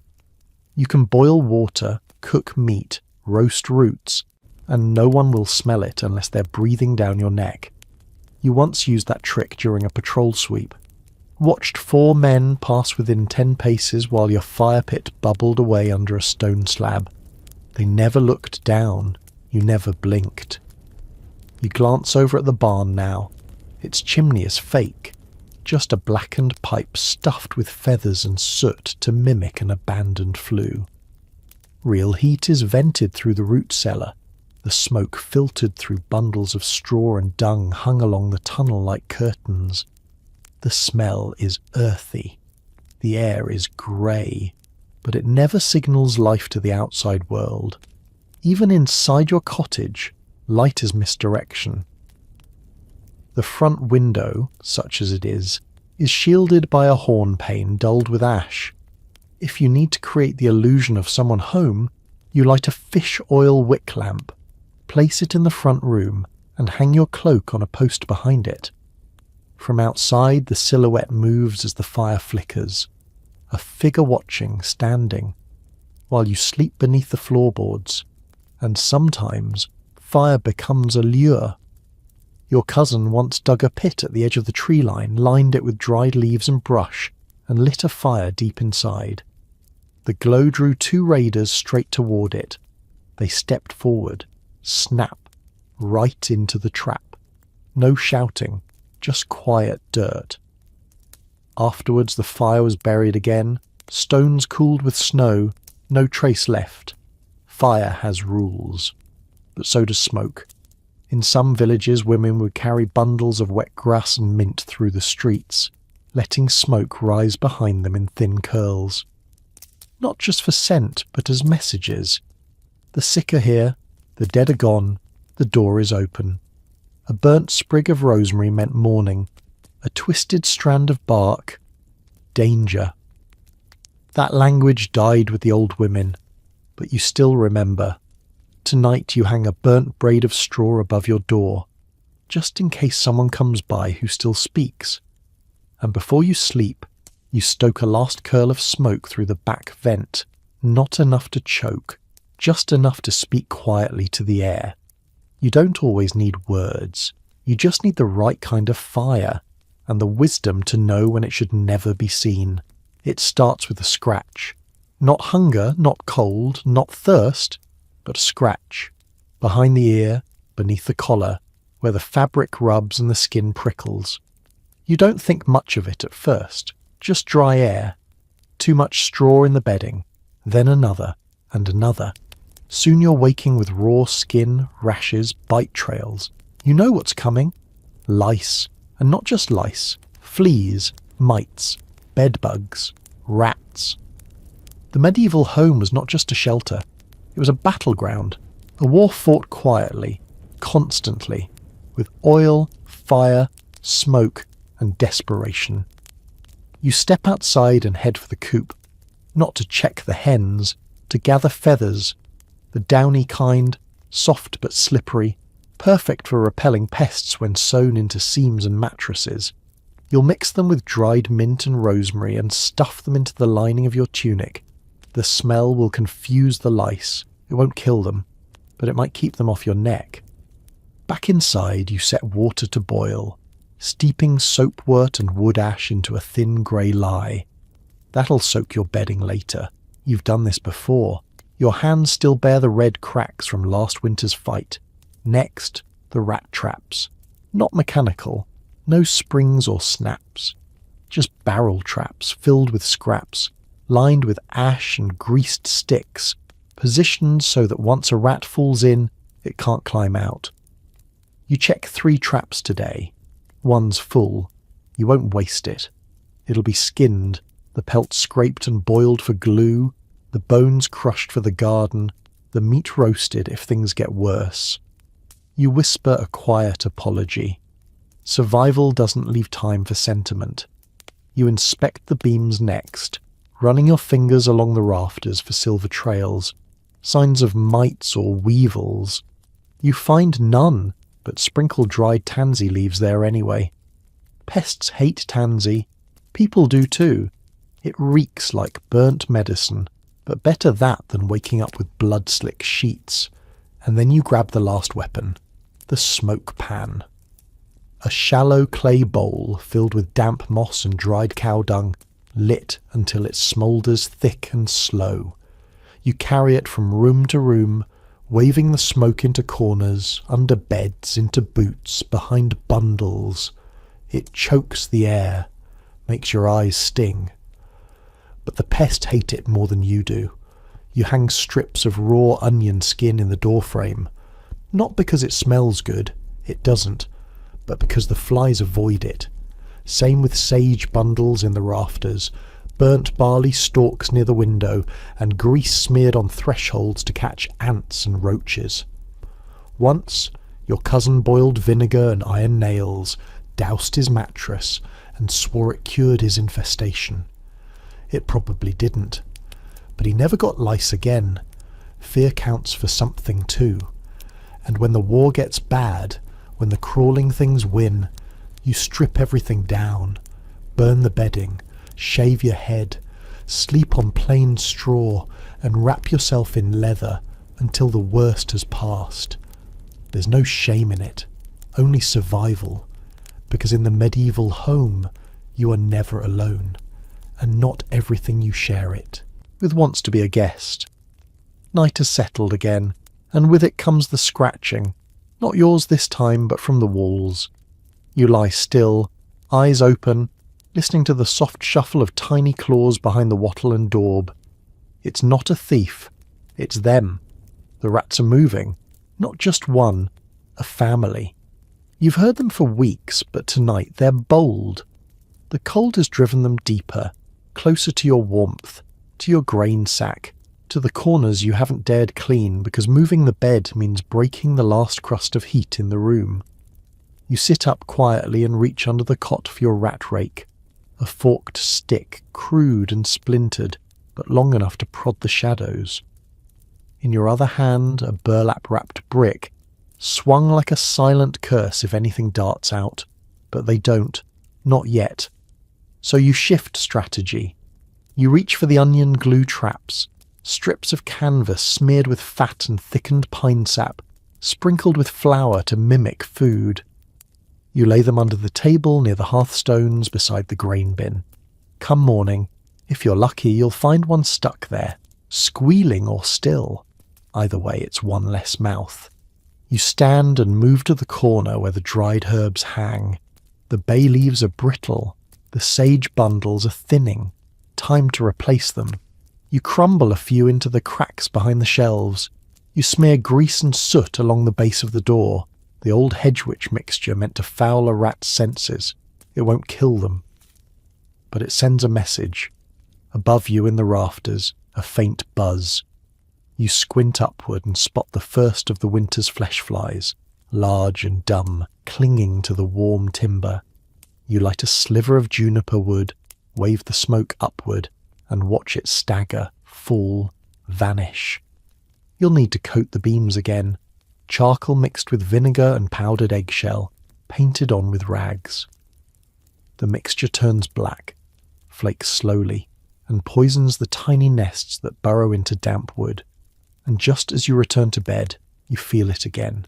A tickle on your wrist. Instinct. You slap. Fingers come away smeared with blood and legs. Louse. Full-bellied. You sigh. Rise. Reach for the itch salve. A paste of ash, garlic and melted lard. It burns, but it works. You smear it on your collarbones, behind your ears, the waistband. All the warm places they like. Your grandmother used to say, "If you've got blood, you've got company." She laughed when she said it. You don't. But you do whisper thanks to the cats, sleeping on the rafters. They've kept the rats in check for years. One-eyed, flea-bitten, half-wild, but loyal. When one dies, you bury it like kin. That's what comrades deserve. You lie back down, scratch once more, and then settle under the weight of smoke-scented wool. You know they'll return tomorrow, they always do, but so will you, with vinegar, with ash, with sage, with smoke. This isn't a war you win. It's one you endure. You wake to the rattle of frost loosening from the window's hornpane. The hearth is low, but you don't rise to stoke it. Not yet. First you step into the pantry nook, still half-shadowed from the weak light, and crouch beside your kitchen chest. Not to eat, but to brew something dangerous. On the shelf are 3 jars, each corked and wrapped in waxed cloth. One holds salt, another vinegar, and the third a pale yellow powder that smells faintly of rotten eggs. Sulphur. No one talks about chemistry in the medieval kitchen, but it was there, hiding behind bread ovens and brine barrels. Because when survival meant keeping things edible for months, when wounds had to be treated without knowing the names of the things that killed you, and when fire had to be shaped, not just sparked, you became a chemist without knowing the word. You pour vinegar into a cracked ceramic bowl and add a strip of linen soaked in brine. As it fizzes faintly, you rub a knife blade with a clove of garlic and dip it in. That's your cleaning ritual, not superstition, just raw observation. You've seen wounds stitched with dirty thread. You've buried people who thought ash alone would keep infection away. It doesn't, but acid does. Next, you stir a pot of lime and urine, set to ferment in a covered jug for 3 days now. The smell is unbearable, but when painted thinly onto leather or wood, it preserves, whitens, and hardens. You use it to make your boots last another season, to bleach linen in snow, and once, during a flea outbreak, to coat the inner wall of the bedbox. The fleas never came back. Behind the chest is a block of old soap, crumbly but sharp, made from fat rendered in snow and mixed with ash lye. then left to cure on the roof. It stings if you get it in your eyes, but it will strip oil from cloth, disinfect a wound, even clear lice if you mix it with salt. You tuck that block into a pouch. Today you're trading with the weaver down the path. He wants soap. You need chalk dust to mix into your cooking oil. Makes it thicker, go farther. Not good for the belly, but it fills space, and in winter, volume is a kind of warmth. You pull the fire bottle from under the cot, an old wine flask with a hardened plug of wax. Inside, vinegar and powdered quicklime. You've only opened it once during a wolf raid to pour onto hot stones and make smoke so thick the dogs choked. You keep it sealed now, but it's your insurance, your personal storm. Your cousin once taught you how to boil leather with lye, shaping it into a bowl so hard it could stop a knife. She lined it with wax, used it for years.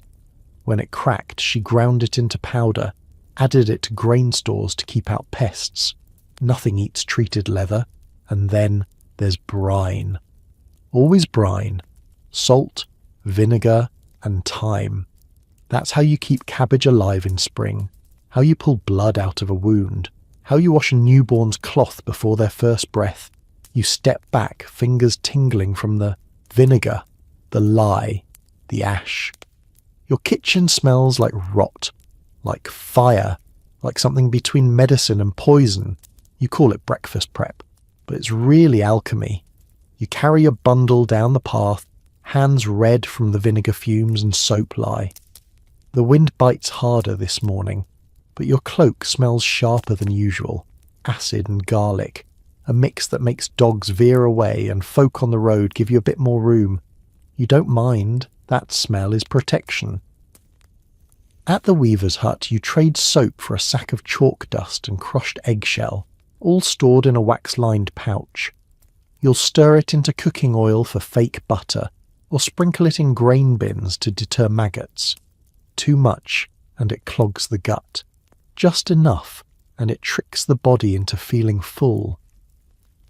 On the way back, you stop by the stream and collect a jar of iron-rich clay, the red kind. Mixed with vinegar, it makes a kind of paste you use to coat wooden spoons and combs. It's not for looks. It's to kill the worms that sometimes creep in after damp weather. Back home, you heat a stone in the hearth until it glows, then drop it into a jar of herbed brine. A hiss, a plume of steam, and the smell of mustard and salt rising into the air. You lean over and breathe it deep. That's your decongestant. Forget steam baths or oils. You've got pickling fluid and fire rocks. And that pickling fluid? You use it for everything. To clean blades, to soak splinters, even to keep eggs from rotting, submerged in brine for weeks until the whites grow sharp and the yolks solid like wax. People gag when they taste them. You don't. You know what worse tastes like. In the corner of the room sits a bucket with a lid, stained dark from years of use. It holds your wound brine, salt, vinegar, old wine, and a pinch of soot. Your mother used to clean your father's axe cuts with it. Your sister used it after childbirth. It kills the sting for a moment, then brings the real one. And let's not forget sulphur. You've kept a pouch of it hidden under the hearthstone for years. Just a pinch in the oil lamp keeps fleas at bay. Burn it with cow dung and mint and you get smoke that repels plague air. They say it's superstition. You say they can bury themselves. Your hands are a chemical kit now, coated in ash, nicked from flint, dry from salt. But they're steady. You've learned how to handle milk turned to glue, bones boiled into polish, charcoal stirred with egg to make waterproof ink. People from the town call it filth. You call it your laboratory. They don't see the elegance in using piss to clean linen, or soot to protect eyes from snow glare, or vinegar to strip the grease from a murder blade. They don't know that the woman down the road keeps her shoes soft with urine and tallow wax, or that the old man with no teeth rubs his gums with salt and ash to dull the ache. You do. Because here, on the edge of survival, your pantry is your pharmacy, your garbage bin is your toolkit, And your sour, burning, caustic concoctions are what stand between you and the grave. Call it chemistry, call it rot, but you call it life. You're wide awake before sunrise, but not because you're rested. You haven't slept more than 2 hours in a row for months. That's by design. You don't remember when it started, only that your grandmother called it the watch sleep, the art of resting in pieces, never falling so deep that you miss the wrong footstep or the creak of a latch. It's not insomnia, it's strategy. And it begins each night the same way, not with lying down, but with choosing shifts. In this house, someone always stays half awake. You, your cousin, the boy too young to speak but already trained to notice when the firelight flickers the wrong way. You take turns sleeping in the cot nearest the door. It's not the warmest bed, but it's the alarm post. When your shift ends, you tap the next sleeper's foot, never the shoulder.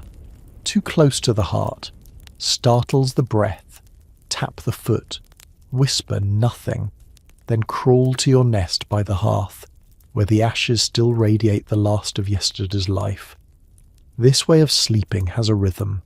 2 hours of rest, 1 hour of silence, 2 hours of slumber, 1 hour of listening. It's not restful, but it's enough. Enough to keep your body from breaking and your home from being entered without your knowing. You stretch now in the half-light, rubbing a hand across your eyes crusted with smoke and half-dreams. Your feet hurt, your jaw aches, but your ears are sharp. Last night you heard an owl land on the roof beam. The night before it was footsteps, real ones. Two slow, one fast. You didn't see who it was, but you added another wedge to the door. You placed the bone chime outside, a ring of knuckle bones strung with old twine, silent in the wind, but loud against careless boots. This way of sleeping does strange things to your dreams. They blur. You dream while half awake, and when you do sleep, the dreams feel like memories. You see chores you never did, conversations you never had, arguments resolved with people long dead. You wake thinking you've already spoken to the man now knocking at your door. Except he's not knocking. You dreamed that. He never came, or hasn't yet. You roll over and reach for your flask, not water, but warm broth kept in a wool-wrapped jug. You sip, just enough to soothe your throat, and glance at the wall where shadows move faster than they should. False shadows, the ones your mind invents to test you. They say in the monastery that sleep is a gift, but out here it's more of a debt, something you borrow in bits, knowing it must one day be repaid. The lucky ones repay it with a week of spring rest. The unlucky ones repay it with a winter fever and never wake again. You know of entire villages that slept too deep during raider season. Every soul gone before dawn, no screams, just blankets disturbed and footprints in ash. So now every household keeps a watch sleeper, usually the elder, sometimes the child with the sharpest ears, and they keep strange rituals, like burning, sage at midnight, not for spirit but for clarity, like chewing juniper berries to stay half alert, like tying a single bell to the back door latch where no one will see it, but you'll hear it when it trembles. Tonight your turn will come again. You'll sleep in the cold cot. You'll leave one eye cracked. You'll dream of shouting without sound and running in place. And when someone asks tomorrow how you slept, you'll answer honestly, I didn't. Your shift begins before the room is even settled from the last sleeper's breathing. You ease yourself into the door cot, the cold straw crackling beneath you like thin ice. No blanket. Not yet. Blankets dull the senses, trap sound, muffle the tiny vibrations that travel through wood and wattle.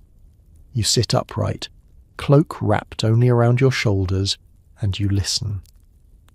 At first it's the familiar house sounds, the slow popping inside the hearthstones as they cool, the soft rustle of someone's sleeping breath, the scratch of a hen shifting in the crate near the wall.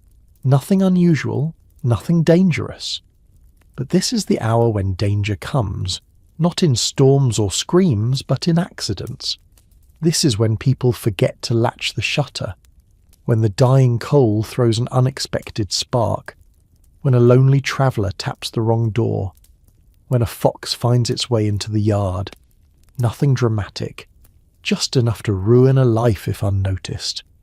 You place your hand on the doorframe, palm flat, fingers splayed. Your grandmother taught you that the door tells the truth faster than your ears ever could. Vibrations travel through wood before sound travels through air. A footstep on frozen ground, a real one, gives the faintest tremor. A cart rattling far down the road whispers up the post like a vine climbing sunlight. Tonight, the wood tells you nothing, which is something. Your eyes grow heavy, but you don't close them, not fully. Instead, you master the half-sleep, the drifting state where sound becomes enormous and thought shrinks to threads. You breathe slow, shallow, letting your mind float just above the surface like a piece of driftwood. This is the dangerous part. Too deep, and you'll miss the sound of a latch shifting. Too shallow, and you might as well be awake the entire night. Your head dips, you jerk it up. This isn't weakness, it's the cycle. Every watch sleeper struggles against the weight of their own heartbeat. To stay sharp, you chew a sliver of juniper bark, bitter enough to sting your tongue, sharp enough to keep your senses on a knife's edge. Some use dried mustard seeds. Others whisper a short verse over and over, just enough rhythm to stay conscious. You repeat the one your mother used. Wake for the wind, wake for the step, wake for the drop of ash. You don't believe in magic, but the rhythm helps. A small sound pricks your ear.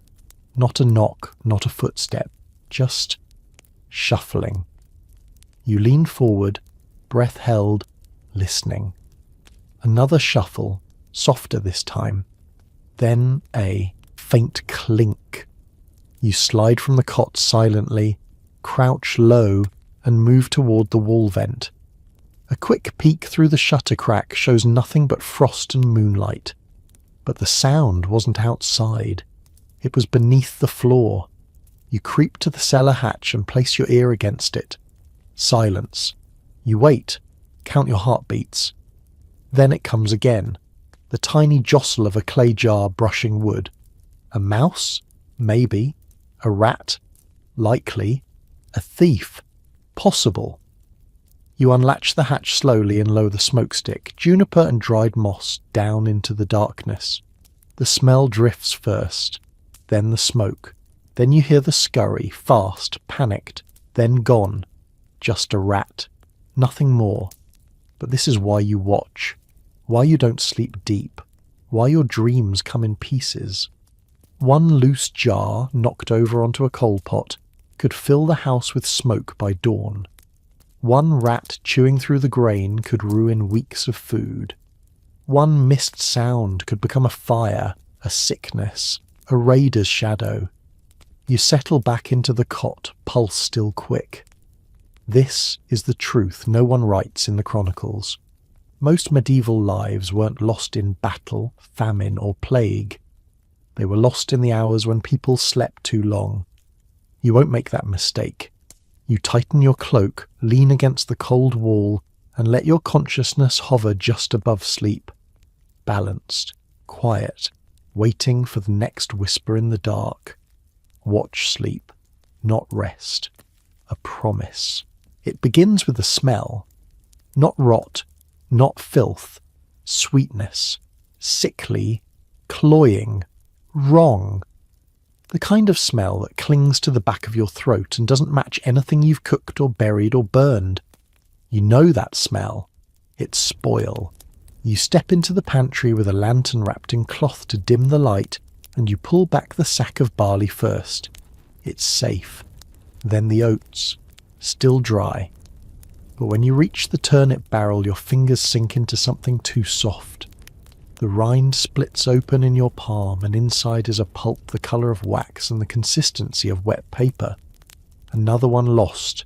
That makes 5 this week. You don't say a word.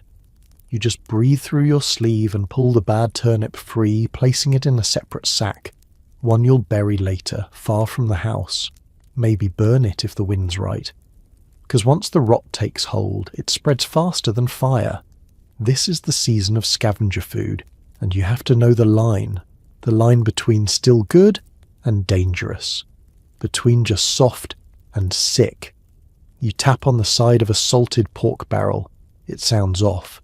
You lift the lid and catch it. That smell again, just beneath the salt crust. Not strong yet, but the colour has shifted. The edge of fat is yellowing, curling like old parchment. You trim it off. If the meat below still smells like brine and smoke, it stays. If it smells like sweetness or sour milk, it goes. No arguments. You've seen what happens when someone pushes it too far. Fever, sweating. Then silence, the church bell tolling 2 days too late. At the far end of the pantry lies a clay jug sealed with beeswax. Inside, pickled eggs. You uncap it slowly, lean close, and sniff. No bubbles, no foam, still clear. You tip one out into your palm. The skin is wrinkled but firm. You press a finger in and feel it give, then bounce back. Good enough. You slice a piece off with a flint blade, taste the edge. Sour, but not sour enough. You add another spoon of vinegar to the jar and seal it again. Time buys time. That's what preservation is. It's not stopping death. It's buying time before the body gives out. You step back and examine the pantry like a battlefield, and it is. The enemy isn't hunger, it's spoilage. The slow ambush of mould. The creeping attack of damp, the silent betrayal of your own stored harvest. You wipe your hands on your apron and reach for the rot rake, a long stick with a curved end used to fish out anything suspect from the bottom of barrels and sacks. You stir the grain pile, listen for the wrong sound. Clumps, not flow. If you hear it shift like wet sand, you know the rot has begun. You find 2 clusters of damp rye. You don't hesitate. Scoop, discard, sprinkle dry ash across the surface. The ash kills moisture, masks scent. Fools, insects. You seal the barrel and mark it with a knife. 3 cuts, clean and deep. Your private sign that this one's risky. You'll eat from it last. Or not at all. Because in just this world, you don't fear hunger most. You fear the food that lies. You carry the sack of spoiled turnips out behind the barn, where the ground dips into a shallow pit lined with stones. This is the rot hole, a place no one speaks of but everyone uses. Not a compost pile, there's no time for that. This is burial, quick, quiet, decisive. You drop the vegetables in without ceremony. You don't wait for the sour splash. You just cover them with a layer of lime dust and earth. The smell disappears fast. That's the point. Rot draws company. Back inside, you check the hanging shelf, where the cheese is kept. Not for luxury, but for tracking time. The older the cheese, the more you understand about the state of your food stores. A soft rind means the air's too wet. Cracks mean the air's too dry. If the cheese starts sweating, you open every window. Something's coming. Your hand grazes around, wrapped in cloth and tied with ash twine. You press your thumb into the edge. It leaves a dent that fills slowly. That's the good sign. But next to it, another wheel squishes. Not deeply, just enough to cause doubt. You cut it open. Inside, veins of green where there should be white. Not the kind you can eat. Not the cheese mould people pretend to like. The creeping, foul kind that smells of wet stone and decay. Another loss. You scrape what's salvageable, wrap it in mint leaves, and drop the rest into the second rot bag. Already it's heavier than it should be. You start the mental tally. How many meals lost? How many saved? You'll have to cut more roots tomorrow. Thin slices. Dry them near the hearth. Shrink them down into leather strips, chewy, tasteless, but rot-resistant. You'll soak them later in vinegar tea to plump them again. A bite of memory. Near the hearth, your cousin is drying apple peels. Not the apples. Those are gone. Just the skins. She strings them like prayer beads, each loop a reminder that waste is the first enemy of winter. She turns them daily, dusts them in ash weekly. You once mocked her for it. You don't anymore. Because 3 days ago she boiled a handful of them with a sprig of rosemary, and the broth tricked your stomach into thinking it had been fed. The power of suggestion, of scent, of warmth. You check the honey jar, sealed with wax and bound in old linen, still clear, still gold. You dip a knife inside, watching for bubbles, for cloudiness, for the slouch of fermentation. None. If it goes, you'll lose your only natural antiseptic. Nothing stores longer than honey, and nothing hurts more when it turns. Your hand finds the bottom of the grain sack. You sift with your fingers. The kernels feel right, hard, dry, not oily. But there's a scent, faint, like metal, or mildew. You dig deeper. At the centre, you find a nest. Rat fur, seed husks, droppings the size of splinters. You scoop it all with a wooden ladle you'll burn later. Then you pour in a layer of ash, a layer of salt, a final strip of linen to mark where the damage ended. Not all rot is obvious. Sometimes it hides in the good, pretending, spreading, waiting for your trust.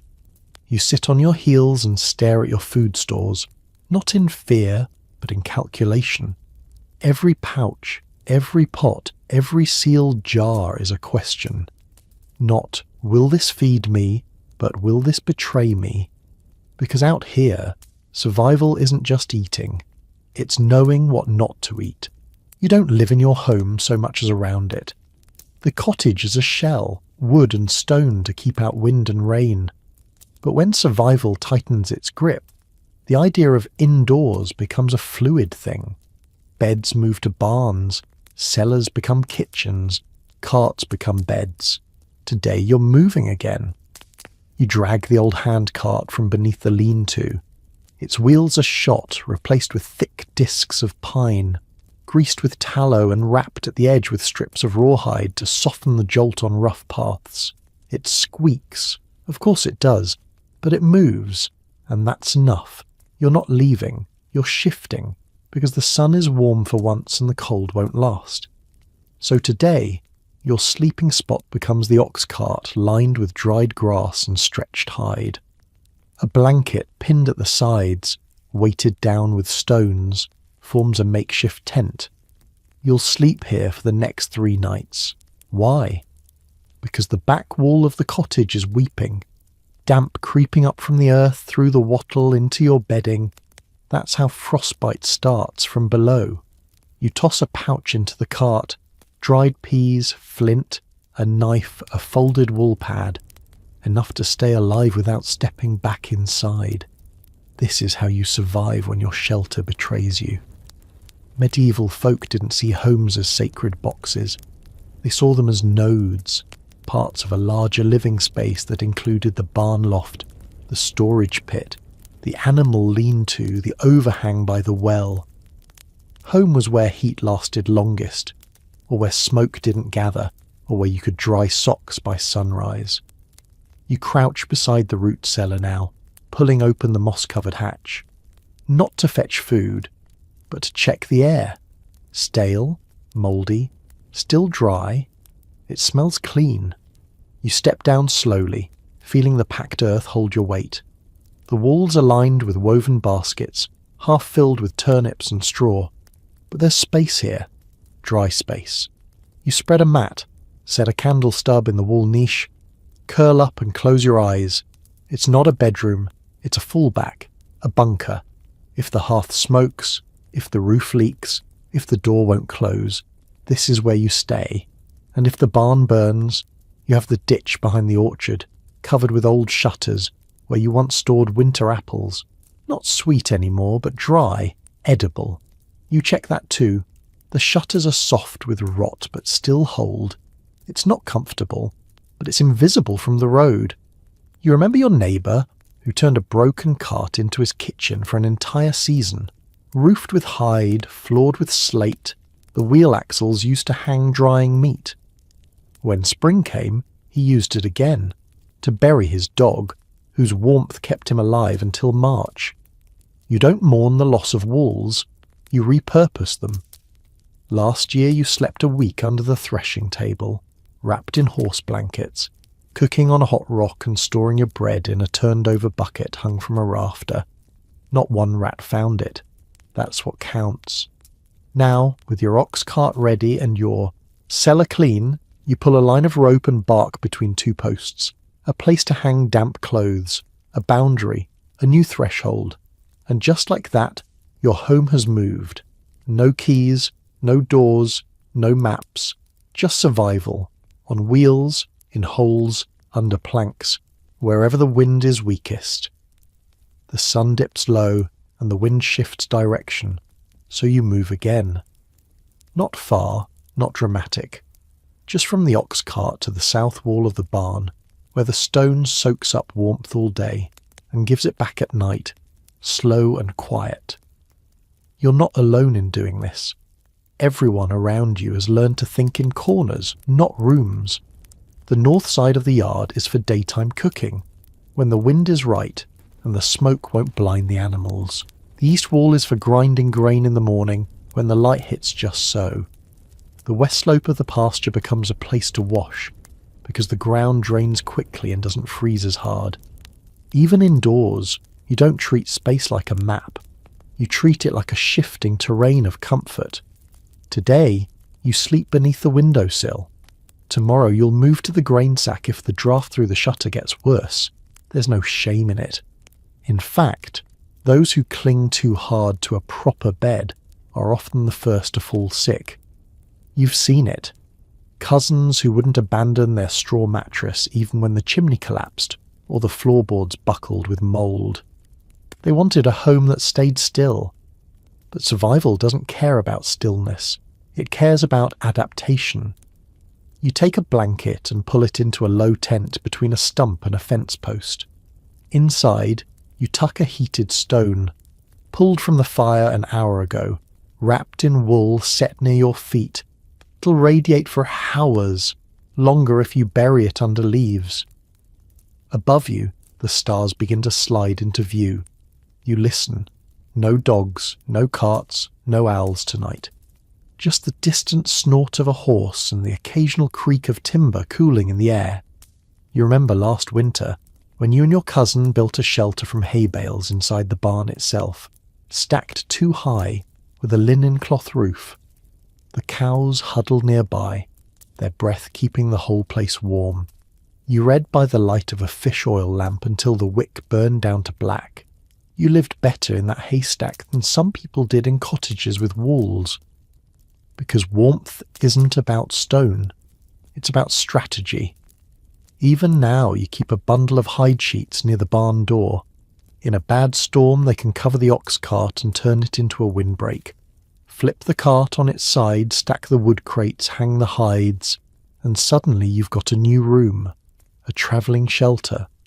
When the river flooded last spring, you stayed on the high hill with the grain cart, stretched a sailcloth over 2 yokes, and slept between sacks of rye. The grain kept your legs warm, the wind passed right over, and if it all fails, if the barn burns, the roof caves, the ox cart cracks, you know the oldest trick. Dig. There's a hollow behind the old root wall, just deep enough for your body, lined with bark, layered with leaves. When the snow comes hardest and the wolves sound closer than they should, you crawl in and cover yourself with dirt and moss. You don't sleep. You wait. Because shelter isn't what you build. It's what you can become. A shadow under the hay, a figure beneath the cart, a breath beside the wall that still remembers the sun. You feel it before you hear it. A prickle at the back of your neck, the hairs along your forearms lifting like something's watching. The wind hasn't changed, the fire's still crackling, but something's off. Then the silence deepens. No rustling, no distant dog bark. Even the owls have stopped, and that's when you know a stranger is nearby. You don't bolt upright or call out, you stay very still. Let your breath slow, your eyes adjust. Your hand drifts toward the knife tucked beneath your bedding, not because you plan to use it, but because your body remembers the rule. Assume danger until proven otherwise. In the medieval world, survival didn't just mean braving the cold or rationing food, it meant knowing how to disappear. Not vanish completely, but just enough. Enough to become forgettable, unmemorable, not worth noticing. You once watched your uncle greet a traveller on the road like an old friend, smiling, chatting, even offering a hunk of bread. But the moment the man walked on, your uncle said nothing for a full hour. Then he changed the path he took home, circled twice through the woods, and didn't sleep inside that night. He survived the next week. Another family didn't. So you learn. You move like fog. Never straight lines. Never fixed routines. If you always draw water at dawn, you make sure one day a week you go at dusk. If you always wash clothes at the river bend, you shift upstream on Tuesdays. Not because you're paranoid, because you're practiced. You keep no permanent trails to your food stores. Even your own feet don't trust one path. You walk a pattern that changes daily. Sometimes you hop the stream, sometimes you double back, and always you scatter leaves behind you. In the village you notice which faces always watch, which ones smile with both their mouth and their eyes, and which only do one. You speak less than you know, share only what you're willing to lose, even among friends, especially among friends. There was a woman last winter who gave away too much. She spoke of her extra grain, of the fat hare she caught in the trapline, of the way her chimney never smoked in the wind. People laughed. They clapped her back. She enjoyed the attention. Then her house was burned in the night. No one helped her rebuild. You don't make that mistake. You hide your warmth, your scent, even your sounds. When you cough, you do it with cloth pressed to your mouth. When you walk, you avoid twigs. When you eat, you chew soft and slow. And when someone asks how you fared this season, you smile small and say, "Not dead yet." That's all they need to know. The trick is to be ordinary, not pitiful, not proud, not interesting in any way. Let others draw the eye. Let others shine. You'll take the shadowed corner behind the stack of firewood. You sharpen your senses until they replace your eyes. You feel the weight of the air, the rhythm of your surroundings. When the rhythm changes, you change too, and you never ever look straight at the stranger. Because the moment you do, they know you've seen them. You keep your eyes low, not submissive, uninterested. You scratch at the dirt with a stick, adjust your bootlaces, pretend to notice the frayed edge of your tunic sleeve, anything but them. The traveller is near now. You hear their breath before you hear their feet. It's uneven, hungry. That's not a good sign. A well-fed man breathes through his nose. This one huffs through his teeth. Still, you don't flinch. You reach for your invisibility cloak, not the kind from fairy tales, but one stitched from behaviour. You become slow, small, still, like a tree stump, like something not worth bothering with. In the medieval world, your best defence is to be less valuable than you are. They pass within 6 paces. Your knife stays sheathed. Your heart does not. Only when the rhythm of the night resumes, when the distant owl hoots again, when the barn's timber sighs in the cold, do you rise and begin your ritual. First, the footprint sweep. You brush your trail with a bundle of damp twigs. Not perfectly, just enough to blur direction. You scatter some hoofprints if you can. Any false trail will do. Then, the scent trick. A rag dipped in vinegar and hung on a low branch nearby. If they have a dog, that's where it will stop first. A distraction. Next, you set a trip signal. A taut length of flax string with a dried pod tied to the centre. If stepped on, It'll crack loud enough to wake you, but not loud enough to startle a bandit into swinging a blade. And finally, you move your camp. Never sleep twice in the same place when the world feels wrong. Tonight, your blanket goes to the shed. Tomorrow, maybe the hollow behind the sheep pen. You learned this from an old man who used to be a monk until his abbey burned in the war. He said the trick wasn't prayer, it was pattern disruption. Wolves track routine. Break your routine and you become invisible. Your family used to keep a smoke trail journal, a little board near the hearth with scratches marking when smoke could be seen from the path. You thought it was silly until the raiders came. Now you scratch too. In the morning you gather your things, but not all of them. A single spoon blackened from fire is left behind on purpose. You want strangers to think someone's already been here, that it's been picked over, that there's nothing left. You once heard of a woman who carved rot inside on the door of her food cellar in 5 languages. It wasn't true, but no one checked. Deception is not dishonor when it's a shield. As you settle into your new camp, beneath an overturned sled covered with hides, you check the wax seal on your pouch of dried nettles. Still intact. That's your tea tonight. Bitterness keeps your wits sharp. A quiet crack from the woods.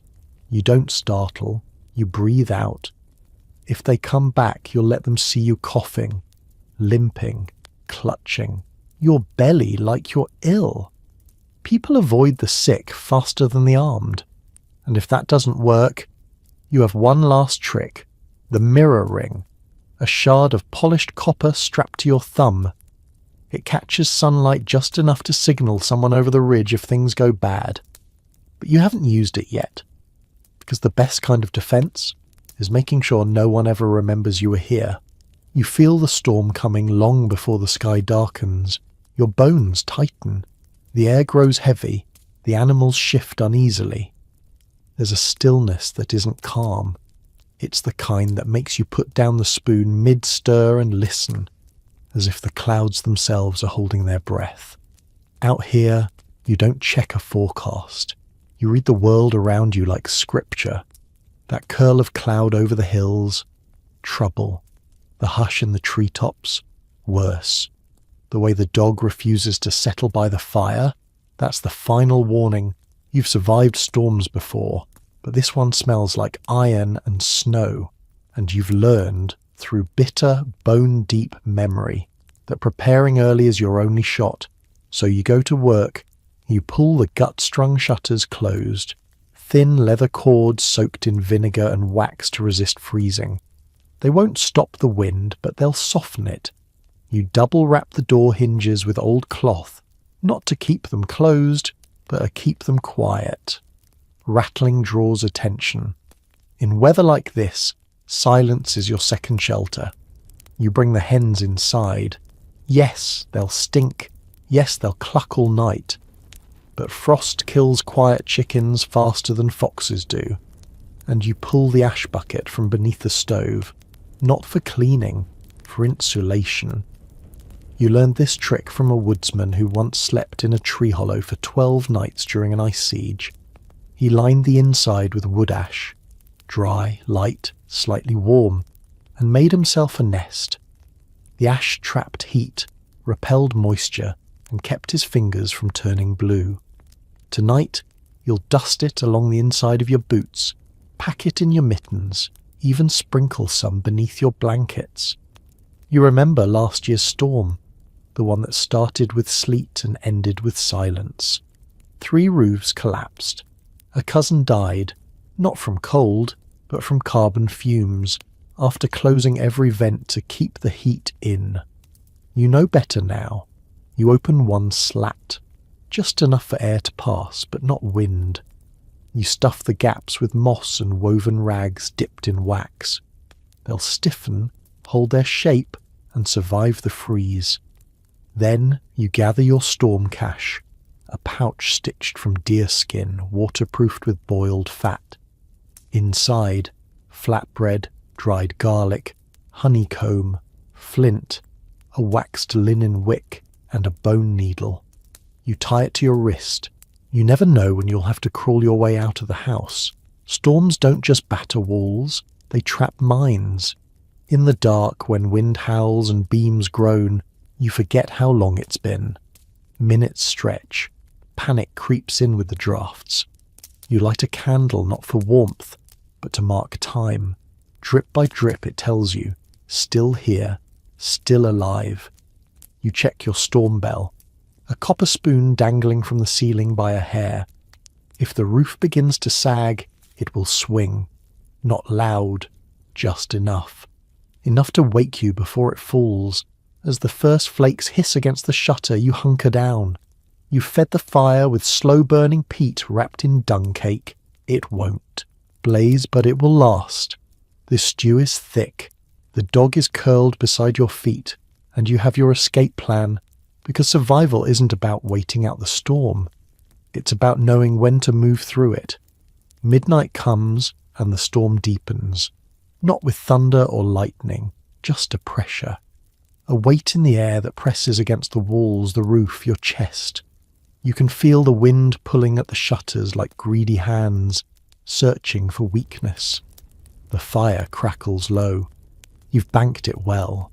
Ash piled high around the last coals to smother the flame but keep the ember. It's a trick borrowed from an old tanner who claimed he once lived through a 7-day freeze with only 2 logs. You didn't believe him at first. Then you tried it. Now you swear by it. You adjust the stone near your feet, a flat slab you heated before sundown and wrapped in rags, still warm, still releasing its quiet breath of heat like a living thing. But the noise outside is changing. It's not just wind now. You hear the low groan of something shifting, maybe a branch, maybe the thatch, but then a crack, a sharp one. You sit upright, heart kicking hard. You reach for the crook-handled stick beside the bedding, not as a weapon, but as a probing arm to check the roof if it starts to dip. You move slowly, always slowly. Storms punish haste.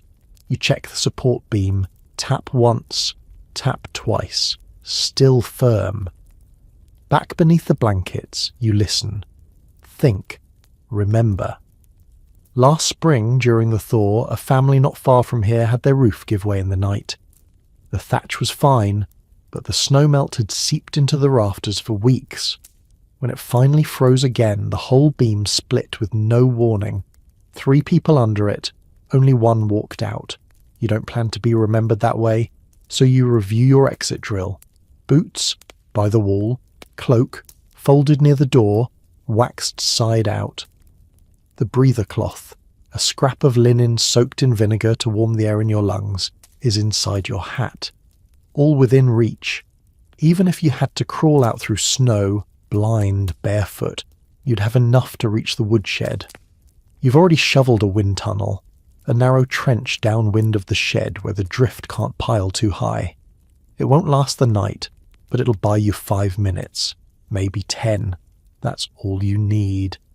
You've braced the door with wedges of green wood, not to keep it shut, but to make sure it opens inward even under pressure. Last year the blacksmith's door froze solid. He burned the lintel to escape. You won't burn anything tonight unless it's for tea. Speaking of which, you've got a cup of nettle and pine needle broth warming in a little tin tucked near your chest. It tastes like boiled bark, but it keeps your throat from closing up in the dry air. The fire gives a final pop. You flinch, but it's just the wood knotting splitting like old bread crust. You settle back. This, you remind yourself, is the rhythm of endurance, not triumph, not conquest, just persistence. You hum low, not for music, but for breath. It keeps your lungs steady, keeps your mind from spiraling. A rhythm to walk your thoughts by until the wind shifts again. And when it does, you'll know. The snow will soften, the smoke will rise straight, the dog will uncurl just a little. Then, only then, you'll peek outside. And if the path has held, if the roof has held, if your boots are dry and your fire still smouldering, then you'll have survived one more storm. You wake before dawn to silence. Not the kind that comes with peace, but the kind that follows a long, hard night, where even the wind is too tired to blow, and the snow outside lies heavy and still, like a woolen blanket thrown over the world. The fire is barely breathing, just the faintest glow under its ashy shroud. You stir it gently, no rush. You've made it through. The storm has passed. You listen. 1 beat, 2. The roof didn't collapse. The door's still wedged. Your limbs are stiff but not frozen, and your boots, praise every old superstition, are still dry. But something else stirs. Not a sound, a scent. You lift your nose, slow, careful. Smoke, but not yours. You rise, quiet, every step deliberate. Your feet move the way your grandmother taught you, heel to toe, barefoot on the timber so it doesn't creak. You lift the shutter just a crack. There, on the far side of the tree line, a narrow thread of grey rising into the pale morning sky. Someone else survived the storm, and they've lit a fire. You weigh your thoughts. A shared fire could mean shared food, or it could mean shared danger. You've seen both before. Once, a traveller invited your cousin to share a warm pot, and ended up stealing his boots while he slept. Another time, a half-frozen woman staggered to your gate, and your family gave her broth and blankets. She stayed through the winter, helped patch the roof, and later taught you the trick of weaving nettle cordage so strong it held a sheep's weight. You never know what a stranger brings, but you do know this. You need to move, even in quiet, even in frost. Staying still too long after a storm invites another kind of death. You pack light. Leave a few deliberate signs, a broken twig pointing west, an old scarf tied near the door. Misleading. You head east, through the drifts. You scan the sky. No birds yet. Just one hare's track across the powder. It's fresh, not more than an hour old. You follow it, not because you need meat today, but because it leads to unfrozen ground, and that means easier walking. Your pack is light, but layered. Wool against your back, waxed hide on top, and inside a flat pouch of salt. Salt is life, not just for flavour, but for trade. You've swapped a palm of it for a night's shelter more than once. You keep your tools strapped close, each wrapped to mute its sound. The little bone needle stitched into your sleeve hem, the fire flint tucked into your waistband, the bit of beeswax inside your glove to soften cracked skin. The trees open ahead, and that's when you see it, a shape, moving, not fast, not hunting, just someone walking, head low, same direction. They haven't seen you yet. You could call out, or you could do what you always do, observe first, the way they carry their pack. Is it slung careless, or high and tight like a soldier? Do they limp? Do they scan the woods, or just trudge forward, unaware? That's when you spot it. A bundle of sticks, tied with green.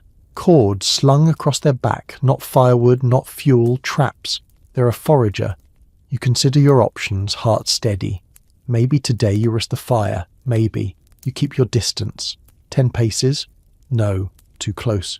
20? Better. You move between trees like a shadow with weight. Present but not noticed. The snow beneath your feet is thick enough to muffle, and you know how to place your steps where roots run shallow, where nothing crunches. The forager kneels. You stop. She's a woman, older than you by maybe 10 winters, wrapped in a mottled cloak the colour of bark. She unties one of the bundles on her back. You see it clearly now. A snare. Primitive, but good. Rabbit-sized, made from twisted nettle and what looks like sheep gut. She's skilled. She resets the trap with care, then opens a pouch, tosses out a few dried berries, not enough to waste, just enough to tempt. She hums a tune under her breath. Something familiar. Cradle song? No. Slower. sadder. Maybe a funeral hymn. You feel it stir something deep, some memory you can't name. You could leave. You could step back into the trees, curve your trail and vanish. Let her work. Let her never know you were here. But you don't. You step once, deliberately onto a branch. It cracks. She doesn't flinch. She just lifts her head and says, "Been watching you since the second snare." You walk quiet, but not quiet enough. Your mouth opens, then shuts. You nod once, step forward. "No need for chatter," she says. "If you're hungry, say so. If not, keep walking." You reach into your pack and pull out the little wax bundle. Flatbread with dried onion and a smear of goat cheese. You offer it. She eyes it, sniffs, accepts. "Fair trade," she says, pulling a twist of dried mushrooms from her satchel. "For the next storm." You sit, not close, but within her fire ring. It's small, hidden, just embers under a pile of stones. Smart. You wouldn't have seen it unless you knew to look.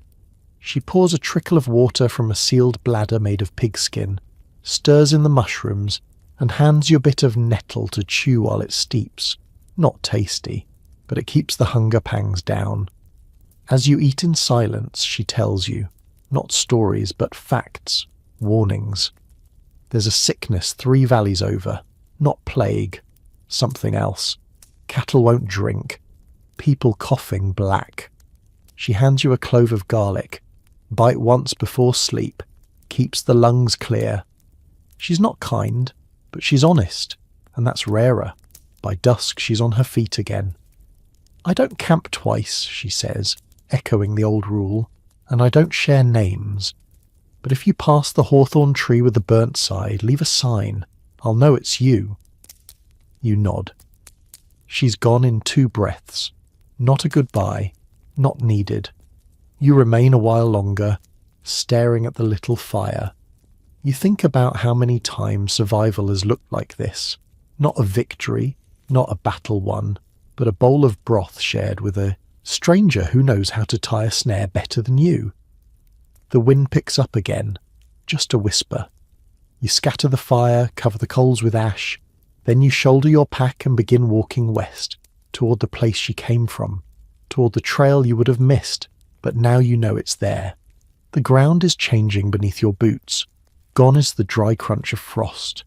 In its place, soft mud rises where snow has melted and retreated. You step carefully. Too fast and you'll sink. Too slow, and the chill creeps through your soles. Winter is not over, but it's weakening. And with that weakness comes a new danger. Complacency. You know this part of the season well. The thaw tricks people. It promises safety before safety is real. It lures them into carelessness, into walking farther than they should, or sleeping without a fire thinking the cold is gone for good. You don't make that mistake. Instead, you find higher ground, an old ridge path carved by shepherds centuries ago, still sturdy, still useful. From here, you can see the forest opening to the east, the black scar of an old fire line marking the boundary between wildland and the thin edge of settlement. Somewhere beyond that line, you'll find others, not many, and not all kind, but you're not the same as you were. You pause, crouching near a stump, and open your pouch. Inside, everything is worn smooth by use. The bone needle, the flint, the wax, the last of the garlic clove. You add a new item, a string of bone beads, a gift left by the forager at your last camp, strung together with deer sinew, each bead carved with a tiny mark. She didn't say what they meant. You've been thinking about that. Symbols, silent language, the forgotten codes of survival. Because long before ink on parchment, people left glyphs in the bark, pebbles in piles, marks in snow that meant safe, trap, watch, or help. These messages weren't words. They were warnings, invitations, maps. And you realise, if survival in the deep cold was about knowing how to endure, survival in the thaw is about knowing how to communicate. You test the beads between your fingers, smooth, cool, familiar. Then you find a tree just off the path, a hawthorn blackened along one side by old fire. It's the marker she mentioned. You dig into your pouch, pull a bit of red-dyed string, tie it around a low branch, 3 knots close together.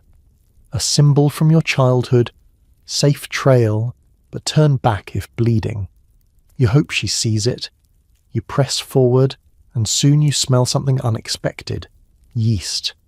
Not strong, but real. Like someone nearby has bread on the rise. Your stomach tightens. It's been a long time since you smelled something made and not preserved. You crouch low, scouting. There it is. A hut, tucked into the trees, stone walls, half collapsed. But there's smoke, and the scent is real. No movement. You wait. A figure steps out. Older man, wrapped in a patched green cloak. He tosses a loaf onto the snow to cool. Then he vanishes inside again. This is a choice. You could circle wide, avoid the risk, or you could try something different. You reach into your pouch, pull a twist of dried mushroom from the trade with the forager. You place it at the edge of the clearing in view, and step back. A minute passes, then 2. Then a hand reaches out from the hut, snatches the offering, and leaves something in its place. A sliver of dried apple. The message is clear.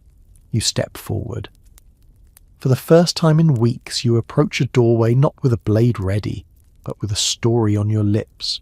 The threshold is low, and you duck as you enter. Inside, the air is thick with warmth and the soft scent of wood smoke and flour. A small hearth glows in the corner, and hanging above it on a rack is a pot of birch bark tea, steaming gently. You feel it first in your chest, the loosening, the permission to breathe deep. The old man doesn't speak at first. He gestures to a bench, then turns back to his work table. His hands are dusted white with flour, moving methodically as he kneads a lump of dough. You notice he's using a flat river stone as a rolling board and a carved stick to poke air holes.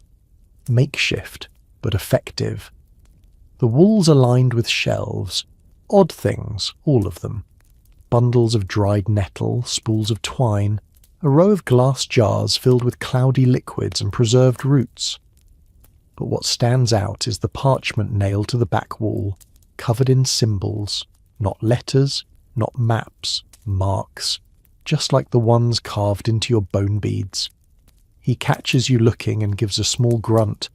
Old language, he says, before trade routes, before border stones, we had ways of telling each other where the danger was, where to find clean water, which doors to knock on. He moves to the fire, ladles out some of the tea and offers it to you in a cracked clay mug.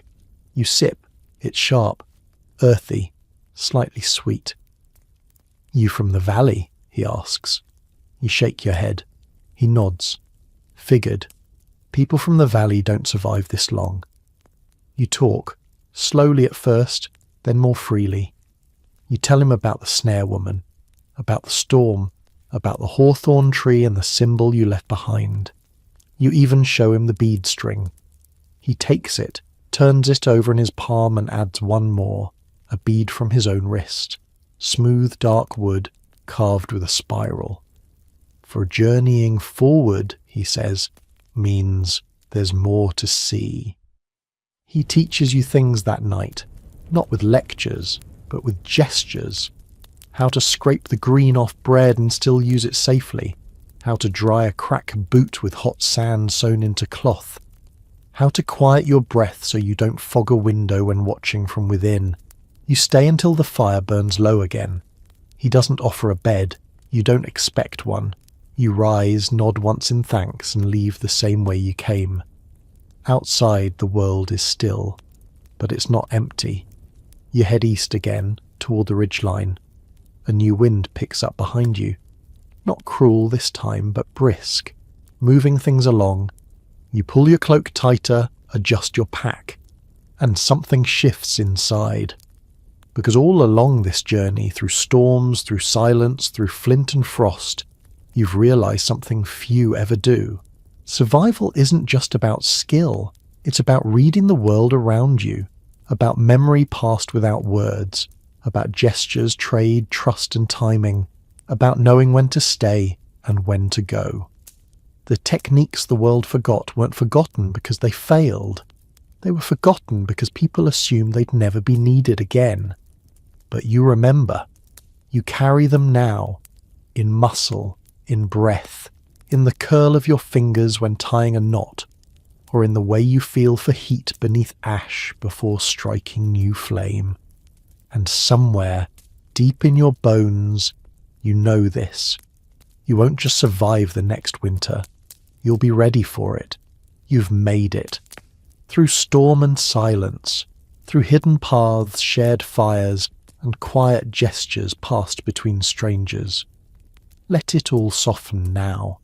You're no longer in the frost, no longer tightening your cloak against the wind, or watching the tree line for movement. You're here, in a warm, safe place where no fire needs tending and no trap needs checking. Breathe slowly. Let your shoulders drop. Let the rhythm of the story sink deep. You've walked in old boots tonight, ones worn by people who outlasted the cold not with brute strength, but with cleverness, patience, and deep respect for the land and each other. They didn't write books or leave monuments, but they left symbols carved in bark, knots in strings, and knowledge passed hand to hand in silence. Their survival wasn't glamorous. It was quiet, steady, and wise. You're part of that now. The flicker of a fire, the hush of a distant bird call, the feel of wool against your skin, the sound of the wind, not as a threat, but as a reminder. You endured. Let your breath fall in sync with that wind. No need to move, no need to guard. The cold is far behind, and so is the fear. Right now, there is only rest, only peace, only quiet, and a long, safe night ahead.